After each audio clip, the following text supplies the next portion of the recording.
T minus 1 minute.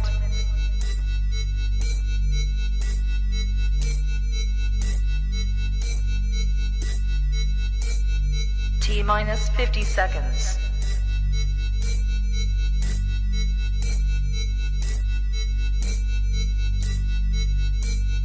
T minus 40 seconds.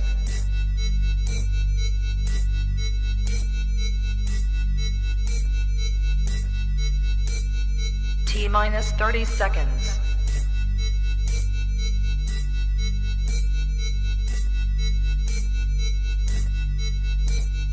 T minus 20 seconds.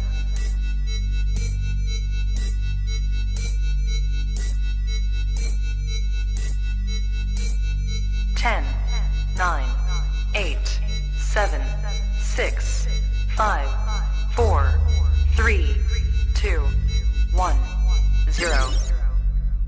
Fuck to Westport!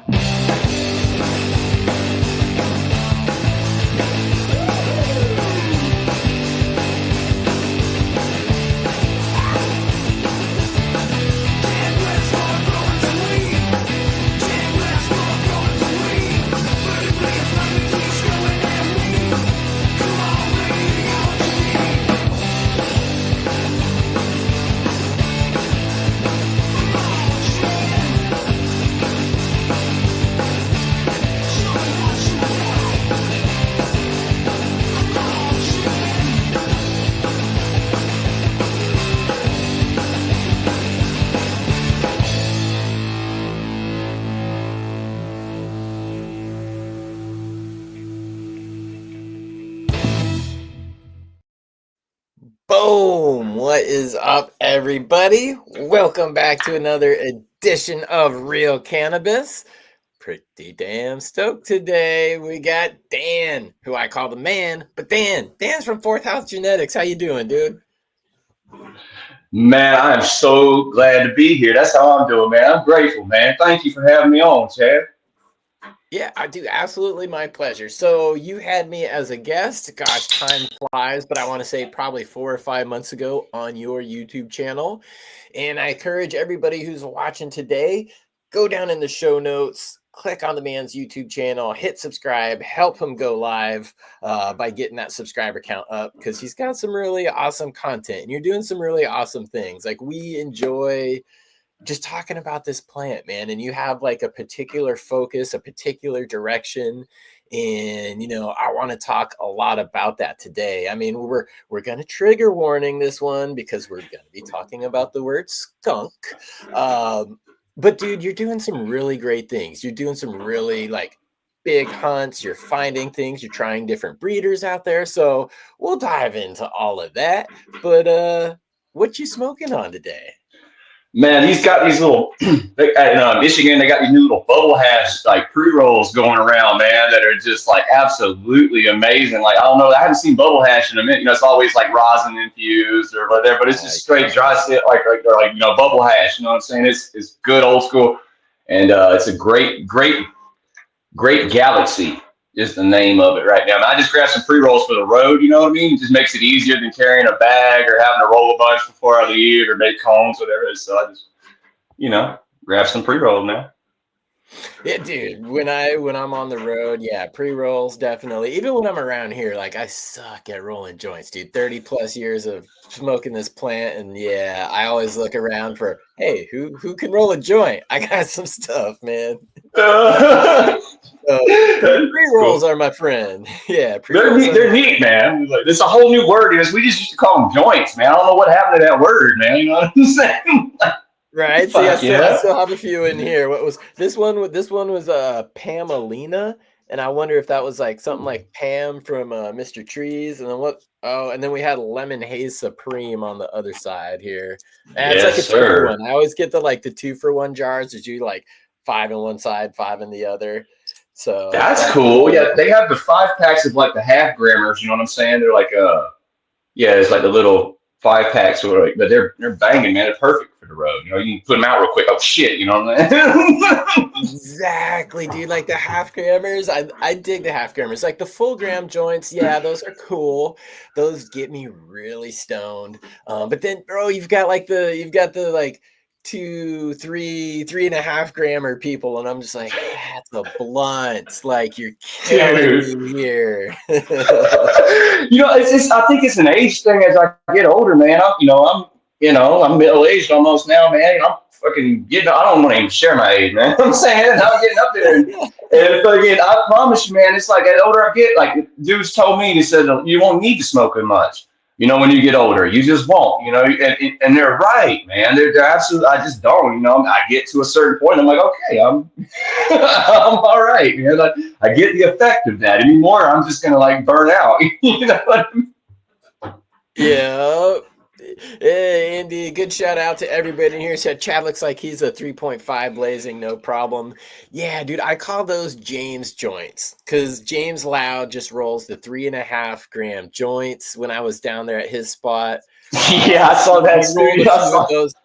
Dude, he rolled a few of those up, and those are tough to finish in one sitting. But one of them was a night, which is something that he's got going on that just freaking floored me. So I'm growing it now. I'm like 30 days out from finishing it, and it's looking bomb. But yeah, I'm gonna roll some James joints. Dude, that's amazing. I was watching that episode, man, and you like by the time by the time y'all had started, man, y'all had already been blazing, right? Am I correct? Like you're like, okay, and I'll do another one or whatever. Absolutely. And dude, I'm glad Saul's jumping in here. Shout out to Saul Bunyan, and shout out to everybody who we met at the DGC Cup last year. I'm wearing my shirt, The Real Growers Respect the Terps. These are dope new shirts that Scotty put out here. But yeah, respect the Terps, Real Growers, respect the Terps.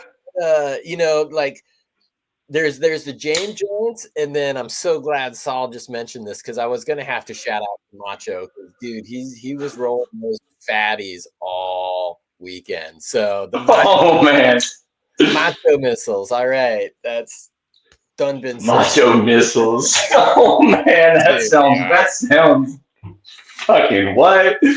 Yeah, no, man, I haven't sat down and smoked anything like that in a long time because I'm so busy like all day just like farming and working on shit that I fucking these little half grammars are perfect. You see some videos, I just got it in my mouth as I'm working, you know what I'm saying? Because it's easy, you know what I'm saying? So yeah, I like to stay high, but man, I can't. And plus I got 4 kids, dude. It's really hard to smoke a 3.5 in one sit anymore. Dude, yeah, I can't because if I sit down and I smoke a 3.5 gram joint, I don't want to drive for probably half an hour. Like, I'm gonna be honest, I'm gonna be responsible. Like that makes me I need to stay for a while. So yeah, I don't smoke a bunch of those. But I also got, again, bringing up the DGC Cup, I came back with some dank stuff. I'm down to only a few from Baking Arizona.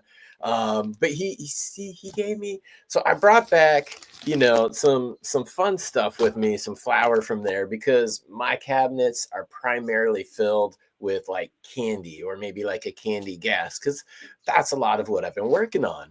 And I'm shifting my direction. There's the old saying, I heard it years ago from Kevin Jodrey, you got to have fruity, floral, earthy, and gassy. And granted, there's subgenres, but if you can have something solid in each 4 of those categories, you're going to be able to please the majority of people. So like that No Joke, the Westport's Posse, I really feel I've got that kind of that fruit, that candy, that fun stuff. I've got that kind of nailed. So I'm moving on now, and I want to move on to some of the like heavier things, the gassy, the poopy, the skunky. And that's primarily what I brought back with me from the cup. I'm like, I've got a lot of great stuff at home, but there's a lot of stuff I'm missing. And Baking Arizona was in there. He dropped a couple on me. One was called Wicked Deuce, which the second he said the name, I'm all, I hope it smells like poo. And he's like, it does.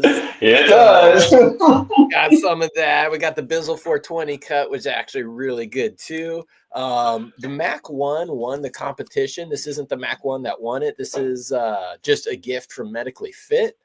who was working at the booth with Tanazi. So if people were there, medically fit, and it's a really good example. As you can see, I don't have that much left. And then a good example of some GMO, and this was from Michael, I believe it was. I don't really know his screen name. Isn't that weird, right? I actually know their real name. Fuck, man. You know his phone number too? Yeah, right? No, but I know his shoe size. No, but I wanted to show those because there is a difference. Like, I was mentioning the fruity stuff, and I love it. I'm a fan of it. Great for the daytime, great to keep me going. But when you crack open that jar, it's almost like a fresh thing, kind of like an uplifting. Maybe it kind of makes your sugar glands maybe sweat a little bit. But when it comes to the stank and the dank, and this is probably the most stank and dank one that I have right now from my own. It's some of the Miss Cool Ice that I'm testing. And it's out there. There's been about 40 run already and flowered and finished. But I just got a whole bunch out to more testers.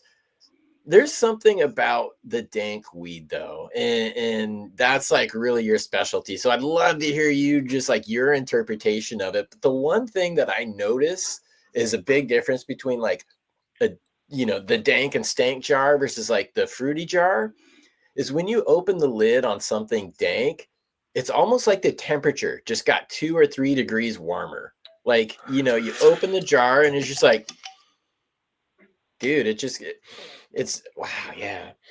It's so good. I won't get at, but it gets, like the air gets thicker. It's almost like a heavy fart, dude. The air's dude, a little bit moist and it's warmer. So like, what are some of the things you're looking for when you're just like opening a jar, man? Like, what hits your nose first? What do you dig?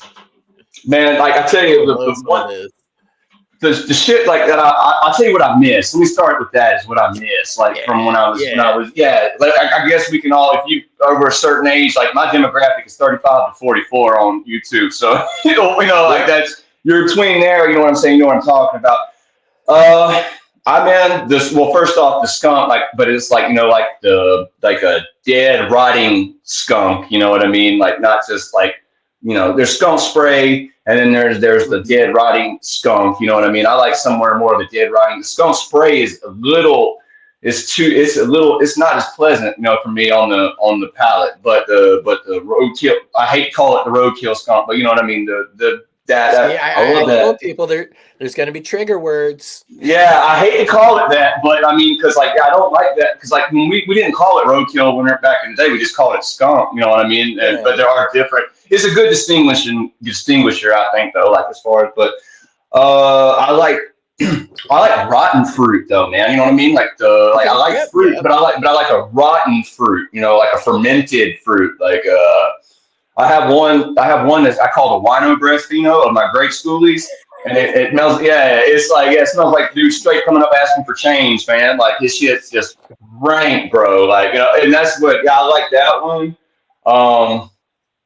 Fuck, I like fruity. But the dank. Do you remember Irene? There was a strain called Irene back in the day, dude. I don't know if it's still around. Man, that was the one. If you lost, like I'm talking about, because they used to sell it in like the little sacks like this for like $20 in Georgia, where I'm from. You know what I mean? And it's like probably like 0.6 of a gram.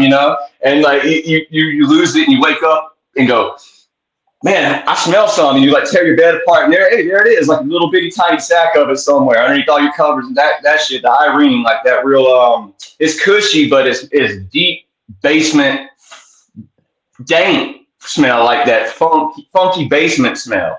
You know what I mean? Like and flavor. You remember that shit? I like. Oh man. Oh, yeah. And sours, like real sours. Like I have a problem. Like when I see sour, I don't even trust it anymore. I'm just like, really? Y'all got? I don't want to try it. I try it, and I'm just always like, why did I do that to myself? Because dude, it's like, yeah, I wish I could find. I know. James said he's got some. I'm gonna try to like talk to him or whatever. But I mean, the old school sour, I love that shit. When like you're talking about that, like it brightens you up from the inside, and you just like. Yeah. That. So I like those smells. I like the old fucking like the Afghani smells, like the ones that are like that aren't even, that are just putrid. You know, they're just like they're just nasty. You can't put a finger on it. It's just like the. Fortunately, you're like, I am glad I cannot compare this foulness to anything I'm Yeah, you know, but it tastes so good and it feels so good, you know, so it's a great effect. Like, I know something different than butterflies and pollinating this shit, you know what I'm saying? Whatever, you know, something. But also, I do have a delicate palate too. Don't let me fool you. I do like the magnolias and like the lavenders and shit like that. Like, whenever I pull it up, you know, I do like nuance. You know what I mean? And I like, and like James said too, like about the rose oil. I like that rose oil smell. I've had that in a pheno of the black that I grew back in Colorado back in the day. You ever heard the black? The strain, the black. Yeah. The black. You've heard Black Domino. This was just called the black, and it was fucking rose oil. It was good. It was very subtle, but it was a strong effect. It was so strong that I was given plasma. And I rode my bike up there to, like, after I smoked some of the black, my blood pressure was still too low to give plasma doses. And I rode my bike like 4 miles, dude. Like, you know what I mean? So, yeah, in Colorado Springs. So, I mean, you ain't talking about flat either. You know what I mean? So, it was yeah. So I like all the nasty smells. But I like the combination of the two. Whenever the two meet, whenever something nice is kind of fucked up, like, you know what I mean? Like I have one of my chocolate fondue I call the baby shit pheno. It smells like blueberries. Smells like awesome blueberries, but then there's that back note of like, oh, but the baby ate it first. You know what I mean? Like, it's like kind of like that. And when it's drying, it's awful in the summer. Like I try not to like dry. I try not to like have any crops inside for the summer of it, because it just really no filtration for it. And so I like that one. Yeah, and I mean, like, that's so, a skunk means so many different things to so many different people, and it's like regional. I mean, I think the kind of the first and the main branch off is from, like, you know, we could go back and, you know, it probably really does have to do a lot with those old Afghanicas, stuff high in the mountains. But kind of the first, like, easiest branch that we can point to for most people is skunk number one. Skunk number one is really two different things. It's a foul thing and it's a fruity thing. It all depends on which breeder had it and took it which direction. But just the skunk in general. And I wanted to bring up a couple points too, because we get so sensitive about it, and we forget to think that it can mean different things to different people. And people tend to get defensive about it. But what's great about it too is, like, when we're hunting through somebody's pack, and you know, there's a lot of people out there, because especially a few years ago, you know, everybody was looking for skunk. And so there's a lot of different breeders, a lot of different companies, not singling anybody out, but they're like, oh, you know, I have it. And when you're running through it, you may not get that one thing that you've had in your head forever that you're not really sure because you haven't seen it so long. But in general, that pack is still skunky. So there's a lot of different things that people can find and pull out of it. And, like, a couple great comments here that I wanted to highlight that just really, I mean, kind of puts that in perspective for people. And you mentioned this earlier, like, you prefer kind of, you know, what is the, you know, like the roadkill side of the road, the dead skunk. And you mentioned the spray, and Derek here has mentioned the spray. And to, like, me, the spray is it's a higher note, it's more sour, it's more acrid versus like what you're talking about, whereas like a rotten flesh, like a deep body, you know, just yeah. And so, I mean, again, and you know, here's Bones he says dead animal and fuel for me. So it's like, even though we're both talking about skunk in those instances and we both have the one that we prefer, if we weren't open-minded enough, we would start to argue over who really has it or not. For sure. So, and I hate that, man. I'm glad you brought me on, because I want to talk about that if we can, man. I'm trying to bring some peace to this community with this shit, man. Because, like, you know what I mean? Like, my dude, okay, I'm going to say a word that triggers everybody, man. My dude, Blue Skies Vienna, man, he always gets some fucking hate, but like he ain't the only one, you know, that's working the skunk anymore. You know what I'm saying? He's giving it out for a few years, so there's a lot of people working it. But don't let somebody's, you know, like way they talk to you, like fool you. He's actually a good dude, and he really has a passion for the plant. That's like, you know, and it comes off as being like, you know, I ain't trying to speak for nobody. You know what I mean? I'm not. That's not my job. I'm just saying I know him, and it comes off as like maybe arrogance or pride. You know what? Maybe there is a little bit in that, but mostly it's coming from a place of passion, and like he knows that he has some bomb ass shit, and it's true. But like most people don't have, well, first off, the balls or the space to run the numbers that I run with the, you know, with my searches and shit, and so they haven't found, you know, but I found some really cool shit in his packs, you know what I mean? Because I've had the space and the time and ran through in a few seasons, indoors and outdoors. And yeah, I found all types of skunks, you know what I mean? But that's not just it though. I don't want people to think that that's all he's got. Like there was like other shit that I've got in there now too. So it's like, yeah, that's in there. But there's also like I got some like hazes and some fucking like shit I can't put my finger on, you know what I mean? And lots of fruits and rotten fruits and fucking shit, man. I got this one. It's a lavender-ish skunk. I called it lavender skunk, but I couldn't name the other flavor on top of it. And it smells like lavender more than it tastes like lavender, so I don't know what to call it. You know what I mean? So I just called it lavender skunk. But it's, you know, so there's all kinds of weird shit in there, and that I found, you know, running through the shit. But I'm just saying, like it is up to interpretation.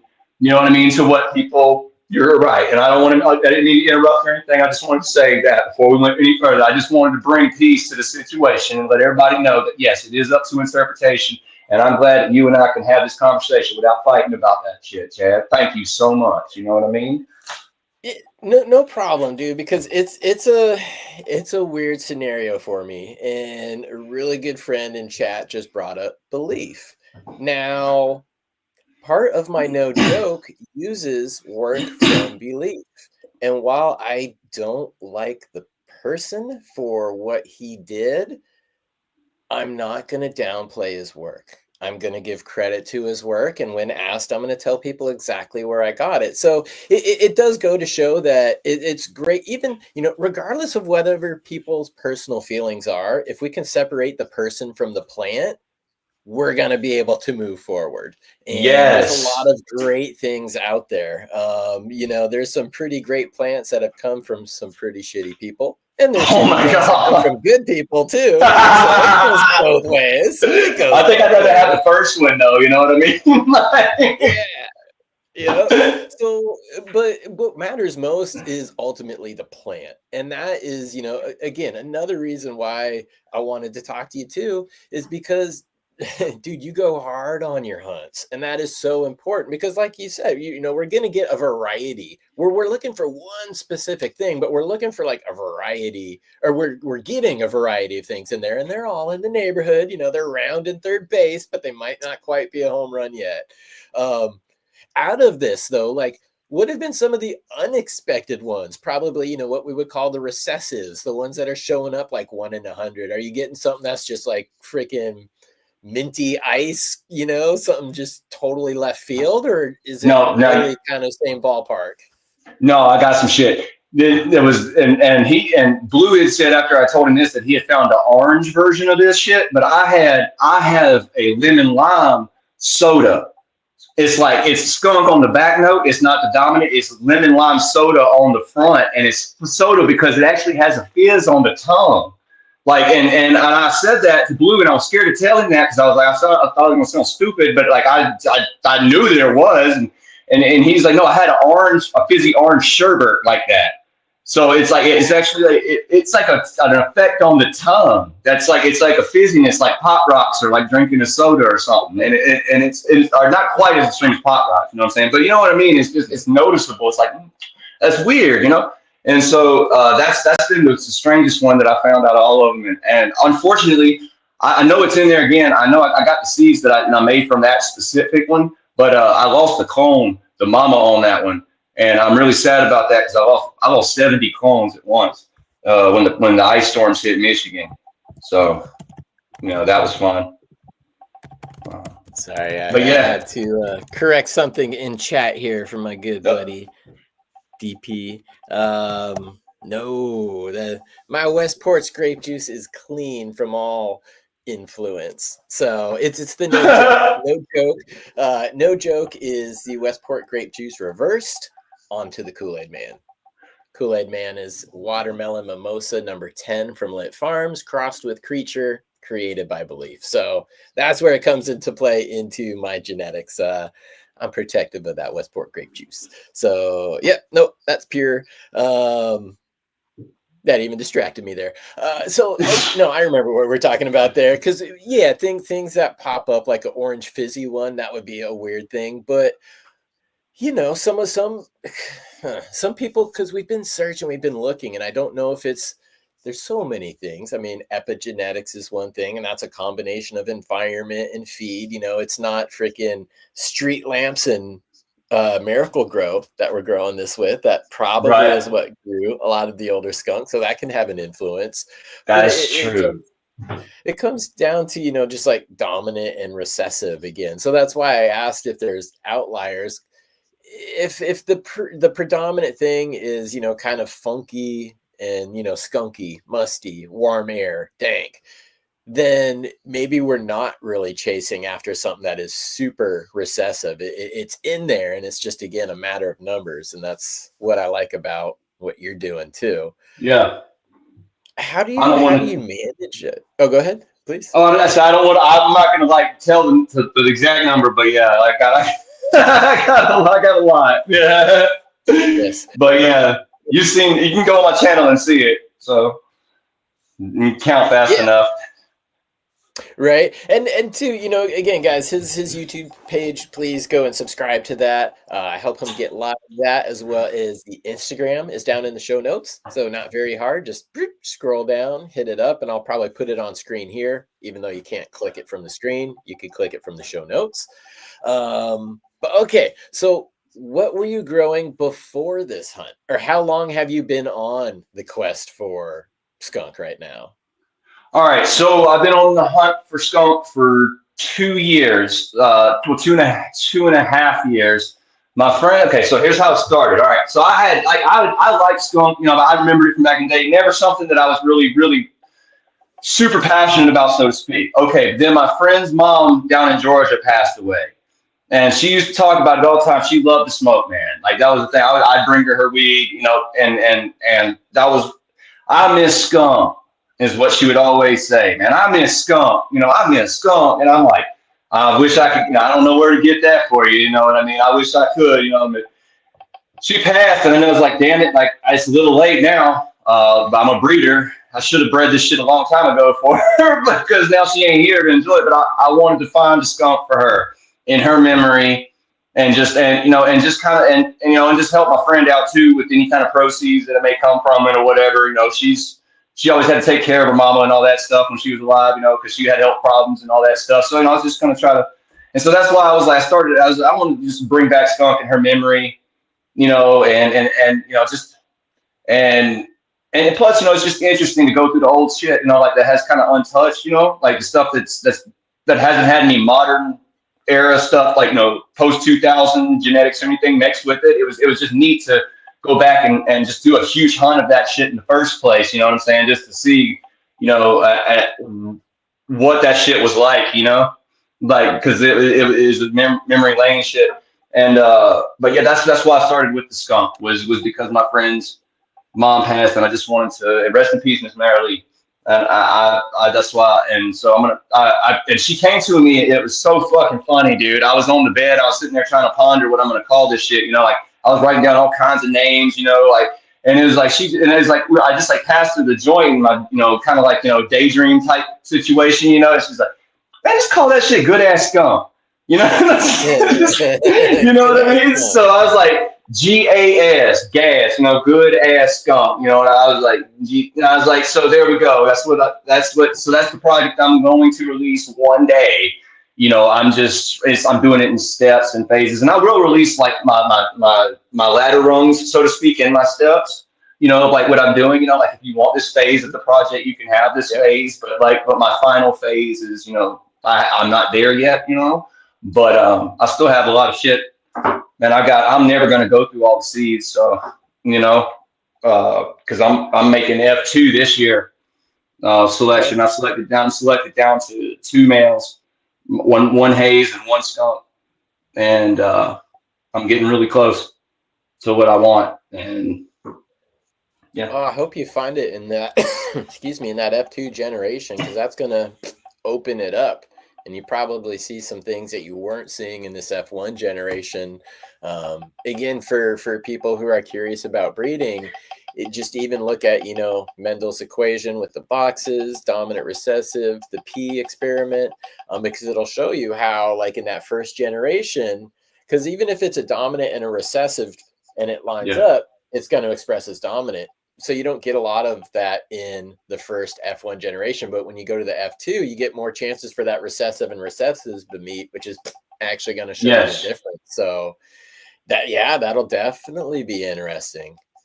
Yeah, I'm excited about that shit too, because man, like the numbers, like too on the F2, like being able to run the numbers that I do, it's that's just, it's something that I wake up in the middle of the night some nights going, man, what the fuck, like I'm just, I wonder, like I would get up out of bed and go out there and just kind of stare at the garden, but I don't want to be, weird and shit with my wife. So, but yeah, no, I do. I'm really, I'm so excited about in Michigan, the winter is like 7 months. You know what I mean? So come springtime, summertime, man, it's like, let's get it, So I'm like, dude, I'm like out there like all day, every day. And I've been working on my mother-in-law's vineyard too and helping her on her property and doing that. That's a new experience for me, like taking care of grapes and all that shit. And I also got a regular farm going, with vegetables and doing some blueberries and strawberries. And so it's been a lot of fucking fun, dude. And like this, it's all living soil in beds that I've been prepping for like the last 3 years, just building them. So it's going to be fucking. I mean, tell us about it. What have you been doing to build them? Are you putting down cover crops and chopping them? Are you doing hugelkulture with some like buried wood? What do you got going on there? Yes, I do have a couple of hugelkulture beds actually up front. I have some for my strawberries. I just growing them on the hugelkulture, and I've also got lasagna beds that I've just done with like the natural shit around I got 20 acres, so I just took shit from the forest, like the forest stuff and just stacked, man, green, brown, just on top, man, and just let it, and that snow melt, and it comes, dude, fucking carbon nitrogen, brown, green, carbon nitrogen. Dude, and brown on top, man, fucking just mulched it with some of the natural straw that I just let grow out in the yard. And just, dude, it's so fucking pretty. Like, you just dig your hand down in it, man. It's like chocolate brown loam, it's just beautiful. And the soil, I'm lucky because like where we live, it's like in the fruit belt of Michigan. But a lot of the shit around here is what they call Kalkaska sand. It's the state soil, meaning like it's just sand that just like sinks in on itself and shit. It's hard to even like do anything with it. It won't hold water at all. Big pores, big pore space. So there's a lot. It doesn't hold anything in. A lot of big. So but this right here, but where we live is up on a hill. And I looked at the soil map. And we're actually on like a natural alpha soil map, man. Like right there, like where it's just a beautiful, like naturally loamy, chocolate. And dude, I dug down like 3 feet, man, and it was just beautiful until I started hitting, like some rocks and shit, like in that layer. But it was just fucking beautiful, And I'm like, yeah, this is gonna be the spot. So that's what I did, man. I got a place called Raspberry Ridge on my property. It's where I plant my beds for the cannabis each year. But it's the pH is perfect. Everything's perfect on that hill, man. The runoff, the water. I don't have to water it or anything, dude. Like the fucking, it just rains. It's perfect. It stays all season. Like, well, at least last season. I got my fingers crossed this season. But like last season, it was fucking beautiful. Just didn't have to do anything. And a lot of people don't know that about Michigan. I ain't trying to like make people move to Michigan because we like it kind of private and everything. But it's one of the better places for outdoor growing just because of the nights it cools off like really nice. You know what I mean? And it just helps it finish with the flavors and the terpenes, and it's fucking beautiful. If it doesn't rain near the end right there, it finishes like, so. Which is a little wild to me. I mean, when I was a young kid, elementary school age, I lived in Michigan. I lived in Holland, Michigan. That's where all the Dutch Yeah. were. But all I remember like about that time is like I love the place. We lived right by Lake Macatawa where it went into Lake Michigan, ice fishing, sand dunes, good times. But winter, dude, that's what I always remember. Like the snowplow always like in the apartments we were in, it would always pile it right by our front door. The cul-de-sac we lived in, it would always pile it at the end of the cul-de-sac. Like when somebody said outdoor growing in Michigan, I was like, are you crazy? Apparently not. Apparently not. It's really good, man. Like I was, because I do seed crops, every year. Like it was like, that's doing those. It's a little more like I know people are like, oh man, but smoke's high stakes. Yeah, but smoke's high stakes, but you can do smoke inside. Like, but I like my seeds produced outdoors as much as possible, man. You just, for one, the abundance of them you can get, like of good, like quality, like seeds everywhere on the damn thing.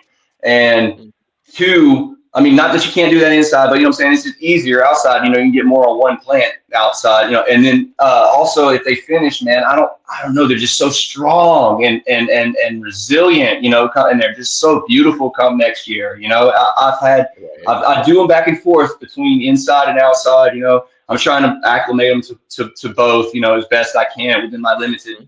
And but yeah, they did good inside. They did great. All my shit that I've grown Raspberry Ridge did great inside. Is beautiful. They're a little stockier indoors. Man, outdoors though, man, the structure on them and the smells. Okay, I will say this: inside, the smells are more concentrated. On my skunk works, they're more concentrated. Like I'm like, okay, that's this skunk, that's that skunk.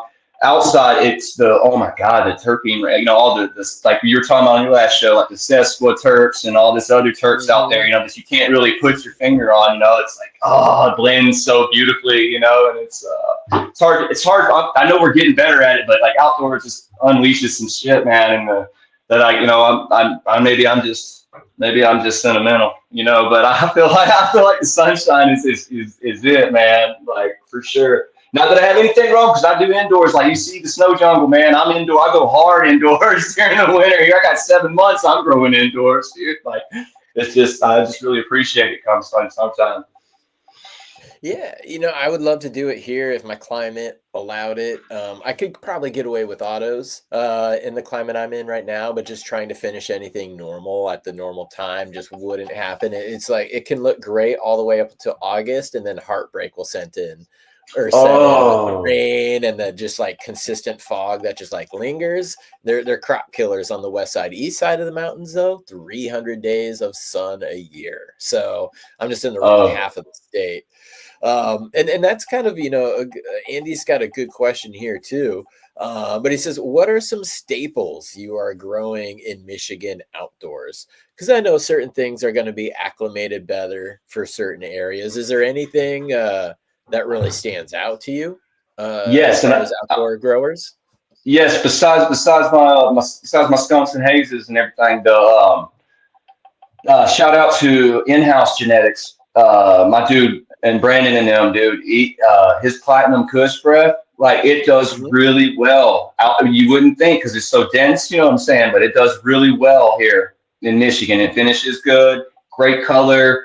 All the flavor on it, man, and the soil is so beautiful. It's really it's got that real old school OG gassy basement dank, real good. I like that. It's really pure Michigan, believe it or not. And I know it sounds like whatever, but pure Michigan is really good, outdoors. Like I didn't have any problem with that shit. Let's see. I have my dweebs is really good. It's an open structure. So it stays. It's pretty good.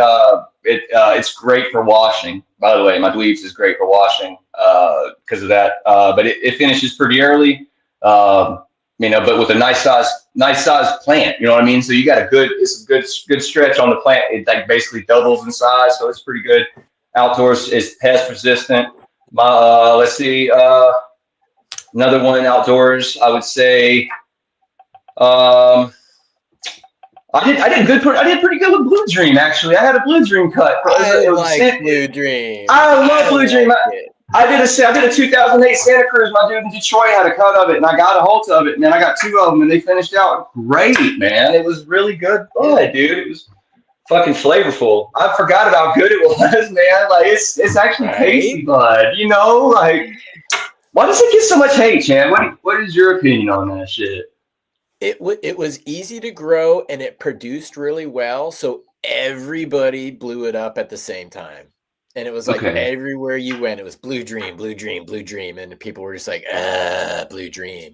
But that's because it was easy to grow and it freaking produces. So and it's so pretty too. That's my take on it. Yeah, that's my take on it. It was just everybody who wanted to like, and it was around long time before it blew up, and that's something I want to talk about with Michigan too, because Michigan, like this GMO that I've got brought home too, like dude, that was common in Michigan before it came out here, and we're like, dude, this new thing, GMO. Yeah, friends are like, dude, come on, the 80s called. But you know, so it's interesting how that happened. But I also think like the whole Blue Dream thing too, it was right around like 2012-ish, which is when Colorado and Washington went legal. It's when more states developed medical programs. So there were a lot of new people be like, bro, I'm just gonna turn this house out, or I got a barn out back, dude, I'm just gonna blow that thing out, and overnight I'm gonna be a cannabis billionaire. And Blue Dream was easy to grow and it produced a whole bunch. So yeah, I think that also just contributed to it. But yeah, now people are like trying to revisit it, and they're like, dude, so bad. It was cool. And I said I said it all the time. I was a fan all day one, man. Yeah, man. No, I hate that too, man. It's like when you are a solid fan, everybody else catches on. It's like, I guess it's cool, you know, that you guys like it now, like, you know. Yeah. I got some pineapple pop I'm fixing to smoke here. Pineapple pop, okay. And let me actually, I mean, we've been talking this whole time. I forgot that I like giving seeds away. So I'm gonna give away some seeds here real quick. I've only got a few left from Mr. AZ Green Desert. We got a couple we'll do today. First one though, and again, guys, this is for US only. I can ship them to you, but if you want to play, we are playing for some Mendo Purple S1 times the pineapple tie. And again, that's from AZ Green Desert on Instagram. It's given me a ton of beans to give away in the past, and we're almost at the end. So yeah, Mendo Perp S1 times the pineapple tie. If you are in the US and you want to play for that, in the chat, just please go ahead and type the word skunky, because that's what we're talking about today. So skunky it is. And we'll keep chatting on this, but I wanted to get those up here real quick because, dude, it's already 42 minutes deep, and it's been like 2 minutes in my head. So this is good. Because, dude, I mean, we haven't even talked about like for you, you know, and again, it's all subjective, people, so don't get alarmed here. But for you, like, what are the effects of the skunk? Like, how does it hit you? Why do you like it? Does it do anything medicinally? Is it the first thing you wake up to, or is it kind of an evening thing? Like, what's the deal with the skunk you're searching for? All right, so the skunk I'm searching for is just that old school, like that, like when, like what the 80s, like the 80s people were talking about, like when the Afghan had just hit, like the real stony. They call it stony weed, you know, just like, and that's what I kind of like. I'm going for on the effect of that skunk. However, in the skunks that I have a variety of feelings, but they're all fucking like, they're all beautiful in the fact that they're long lasting. Like I mean, you know, we're talking, 5 hour, 6 hour highs that are just like, dude, real, that are fucking awesome. You know, yeah. And that's outdoor too. You know what I'm saying? The outdoor seems to like, linger a bit longer for me. But the indoor effects are really potent. They're really potent, but they don't have the slow burn like the outdoor does, so to speak. Doesn't have the reach. Yeah, it doesn't have the long reach. Yeah, but dude, legs for days on the skunk, which I really, really fucking love. It's like, that's the old school shit, like that you hear about, yeah, I'd say that's it's a. Let me put it this way. I will give you. Okay, I have one called the Werther's Original Skunk Ass. I call it WOSA, and I'm still working that one, but I think it's pretty cool. And after I had been through 4 years of litigation with my kids and everything on the on the custody battle, and spent like 14 grand trying to do this shit. That day after, yeah, dude, came right to the hotel room right after court and smoked some of that shit and was like, you know what? I'm happy with my 2 weeks that I just won. You know what I'm saying? I'm gonna enjoy the shit out of those, 2 weeks. You know what I'm saying? That kind of, like it's a truly medicinal. I feel okay. I'm gonna accept what's happening and I'm gonna work with it type high. You know what I'm saying? Which I think is, it's like, it's not just stone, and it's a real, like, I can accept this, and that's something I think maybe that we should work for, like, in medicine more. As I'm not telling people what to do or nothing, but I think that's something I would like to see more of, is that feeling, and that's what I have in those, all of them, whatever it is. So. Yeah, no, I mean, I like that. It's almost reminds me of, like, I'd call that perspective weed. It's that weed that you can smoke and be like, you know what? And then you have that perspective, kind of that change thing. Life isn't fair sometimes, you know what? But we still need to move forward.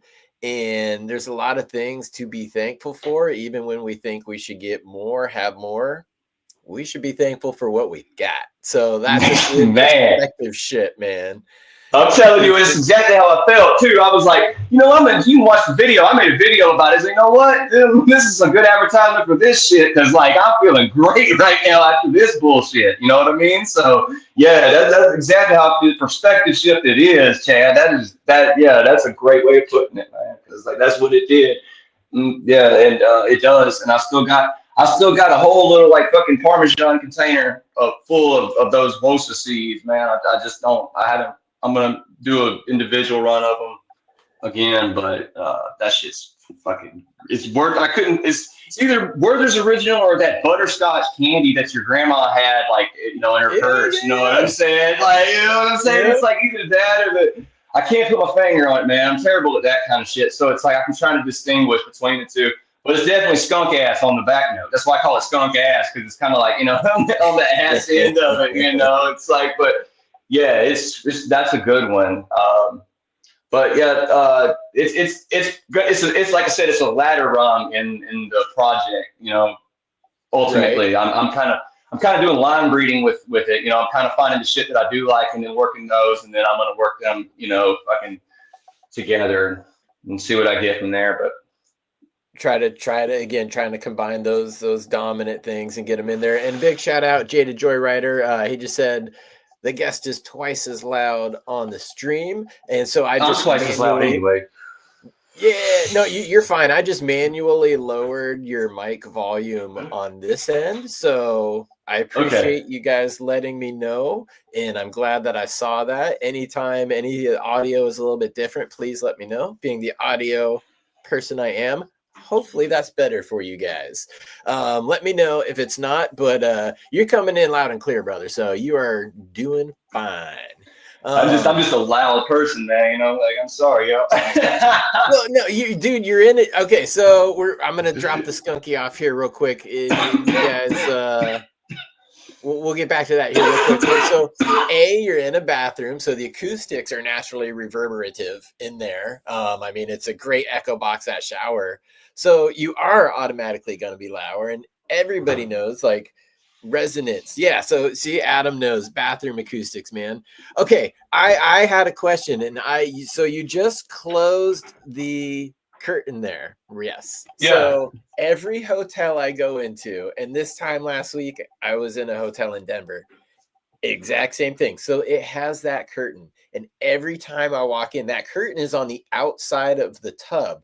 Now, I've always had a curtain that goes on the inside of the tub, because when water hits it and it rolls down, you figure that's why the curtain's there.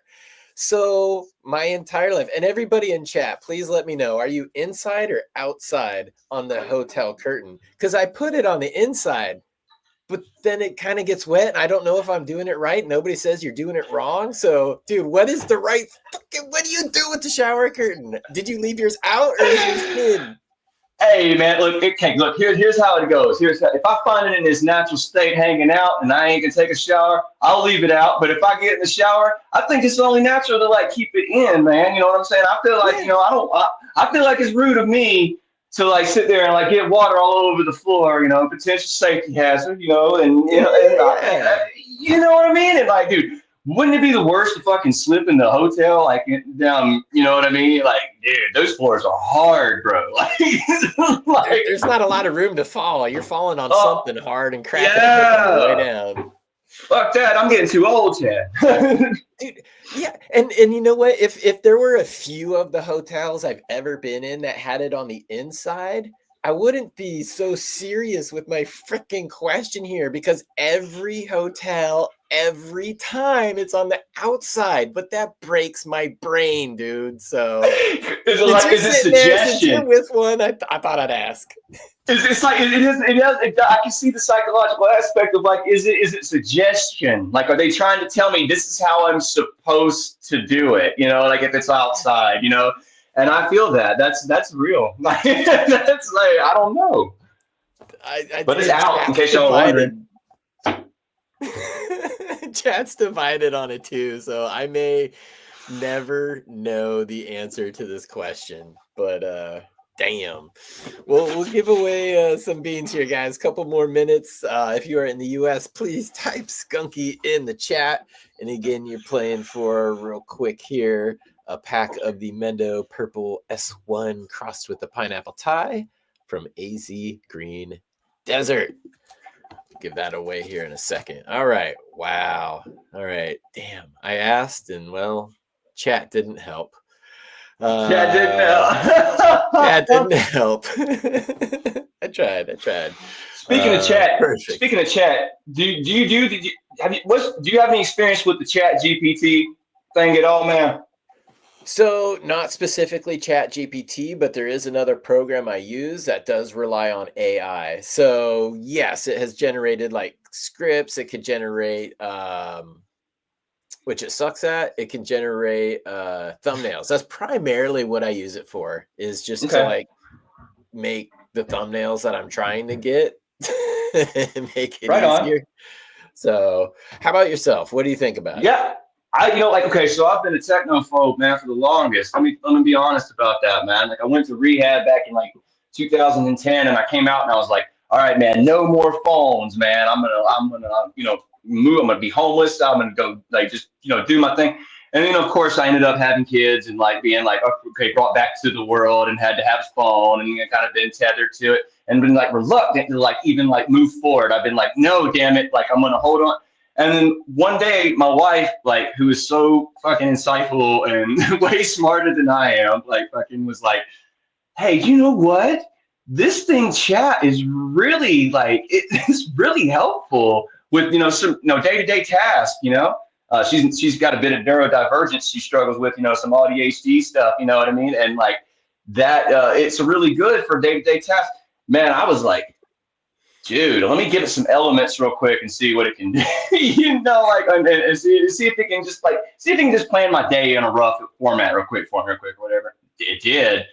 And I was like, okay, I'm gonna approach this as like a friend and see how if there is gonna be a consciousness in the future, you know what I'm saying? I want to go ahead and like put my base in now, like, okay, I'm approaching you as not as a tool, but as like a collaborator, because I don't want you to replace me, and that's how I kind of approached it. And dude, I found out that it really does. It's people are afraid of it, of being like, as because it's going to replace us. But it's as long as I think as humans have like it's never going to replace the creative spark within humans, man. It'll just only be a way to access your creative spark and get it to medium faster. I feel like, you know what I mean? Like I feel like it's time to embrace that kind of shit instead of like. I get it, man. Like, I love watering by hand, and I fucking love digging in the dirt, and man, like I rarely shower and shit. You know what I mean? But like, you know what I mean? But I don't know. I think it could really be helpful with cannabis, in specific in agriculture. It can, man. It's absolutely going to do a lot of good things, and it will absolutely do a lot of bad things as well. It's interesting, and like the easiest analogy to me is like if you're getting charged by a bear, you're very happy you have a gun. If you're getting carjacked, you're not happy that everyone has a gun. So it really depends on how you're using it and the situation you're using it in. It's the same thing, but it's just being used differently in different situations. So yeah, it's a catch 22. I do try to stay on top of what it's doing. One of the latest articles that has come out, because it progresses different versions and it gets better each time. One of the thing that we kind of knew from the beginning and we suspected if it would happen is the more that it gets and then repeats bad information, the more it believes it's true. And now in the further models that we're seeing a lot of advancements in a lot of sophisticated areas, but they're also starting to see those redundant errors starting to stack up. So Yes. where it is more in its mind, if it has one, the truth and the reality, which we know it isn't. So it goes back to the old tenet of trust but verify. I mean, it's good for a quick like skim over kind of an overview, but if you want to like go out and like quote it or like teach it, like verify. I always recommend people click on the links because at each one of the like the statements it Yeah. makes, there's the little chain link thing you could click on and you could see the source of the paper that it came from, if that information was used in context. Sometimes the sources you're like, yeah, okay, not trusting that one, just face value. So there's a lot of investigating you could do, but it is a help at times. Again, I was well aware of bad information because, again, I write for ILGM, I've written for Sensi Seeds, I've written for a number of different companies. And there's a lot of copy paste in that world, but there's also been a big Ooh-wee. transition to AI in that world. And part of my job is I always read the competitors' articles. I do my proper research to be able to write the best condensed article based from my real experience to put up on these websites. And I see where AI gets home growing cannabis wrong a lot because there's been a lot of bad information and a lot of the major sites that have great SEO, the places that they would scrape first, have literally the same spelling errors in the same sentence because they copy and paste it from site to site so many times. Like it's ridiculous. Yeah. So I'm No, sorry. I yeah. just realized I'm going on a tangent here. No, that's Yeah. valid because I feel the same way. I found it very on simple things, even like like films, like or like even like a musical artist like Jerry Garcia. I got something wrong about him the other day, and I was like, no, that's not right. I was like, Yeah. no, that's not right. This is what really happened. You know what I'm saying? It's like, oh, wait, you were correct. And it's like, oh, now you're saying like, so what's really going on? So yeah, there is like. I don't really ask it much for information as far as like, but it's more as like using it for like a logical like order thing. You know what I mean? Like maybe like use it like or maybe like you could use it if you get with it a dialed set of like information. Are you trying to give away seeds right now? Am I breaking in? No, I was just putting it back up here. But yeah, let's Oh, give away some seeds and we'll talk some more growth stuff. Obviously, we're taking a sidebar during during the giveaway because why not? I genuinely, guys, I truly want to know the answer about the shower curtain. Like, if you're watching this and you have the comment, maybe you work in that is who we need to talk. That's who we need to go to. We need to find the people that clean the rooms and we need to ask them, are you just putting the curtain outside to let us know you cleaned the tub? Or are you putting it outside because that's where it belongs? Because I really don't know. And it kills me. So, okay. Let's give away these seeds here. Everybody in the US, good luck. I'm going to hit the button. If you are in the winner, just go in the show notes. You can find my Instagram and how to get a hold of me. You can also find the YouTube and Instagram for Dan. So hit that as well, guys. And congratulations. Right on, Thomas oh, Linden. good job, Thomas. Yeah, and he's always in chat, so always fun to see that. The regular names. Thomas Linden. Let me write this down. Go ahead and hit me up. The MP cross the PT, because that's a lot to write out.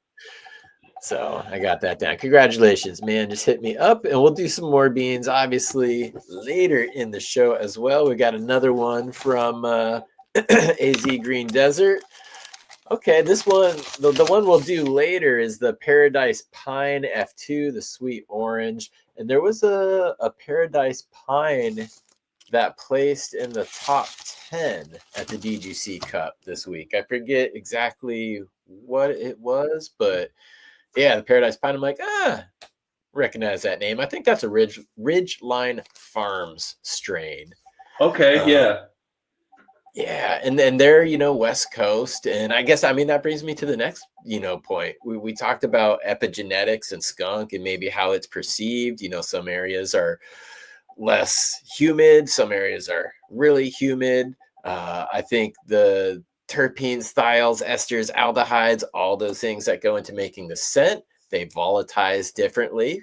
Even at elevation, dude, I'm at 3 feet above sea level right now. Ooh. This time last week, I was about 7,000 feet above sea level. So personally, I brought some no joke with me, and it's the smell was the same. It kept the same punch. It kept the same power, but that's also grown here and then just quickly opened up in that atmosphere. So that might have something to do with it. But I experienced skunk on the West Coast. Were you back in Michigan? Is that the place that you did it, or was it a West Coast place as well?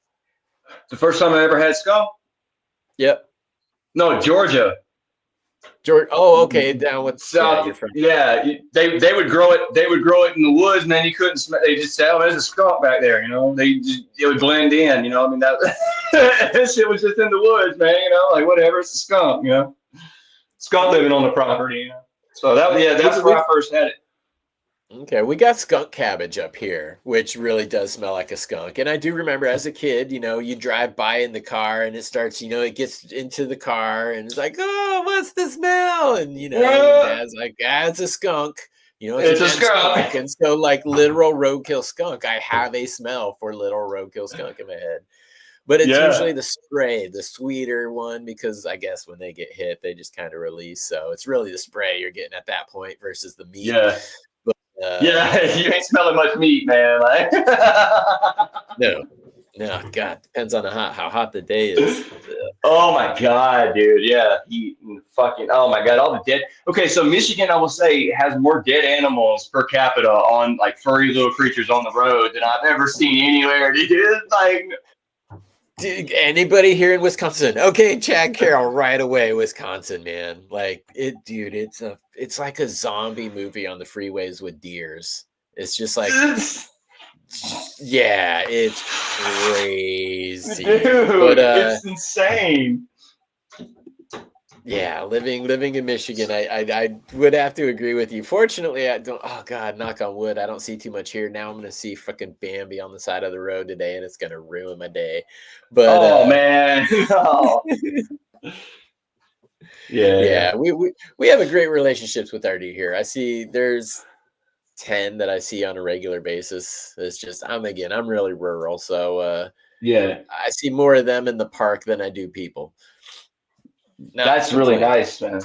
Our town's built around a little lake, man. It's like a little 600-acre lake, and it's got and then just all kinds of little wildlife, around that little town, and it's just 25 miles an hour through town, and it's just it's like a Disney movie come this time of year, just everything coming to the lake, it's fucking. My mother-in-law was joking the other day. She would call me Snow White and shit. I was out there and all the chipmunks and the blue jays and all that shit were just coming up to me,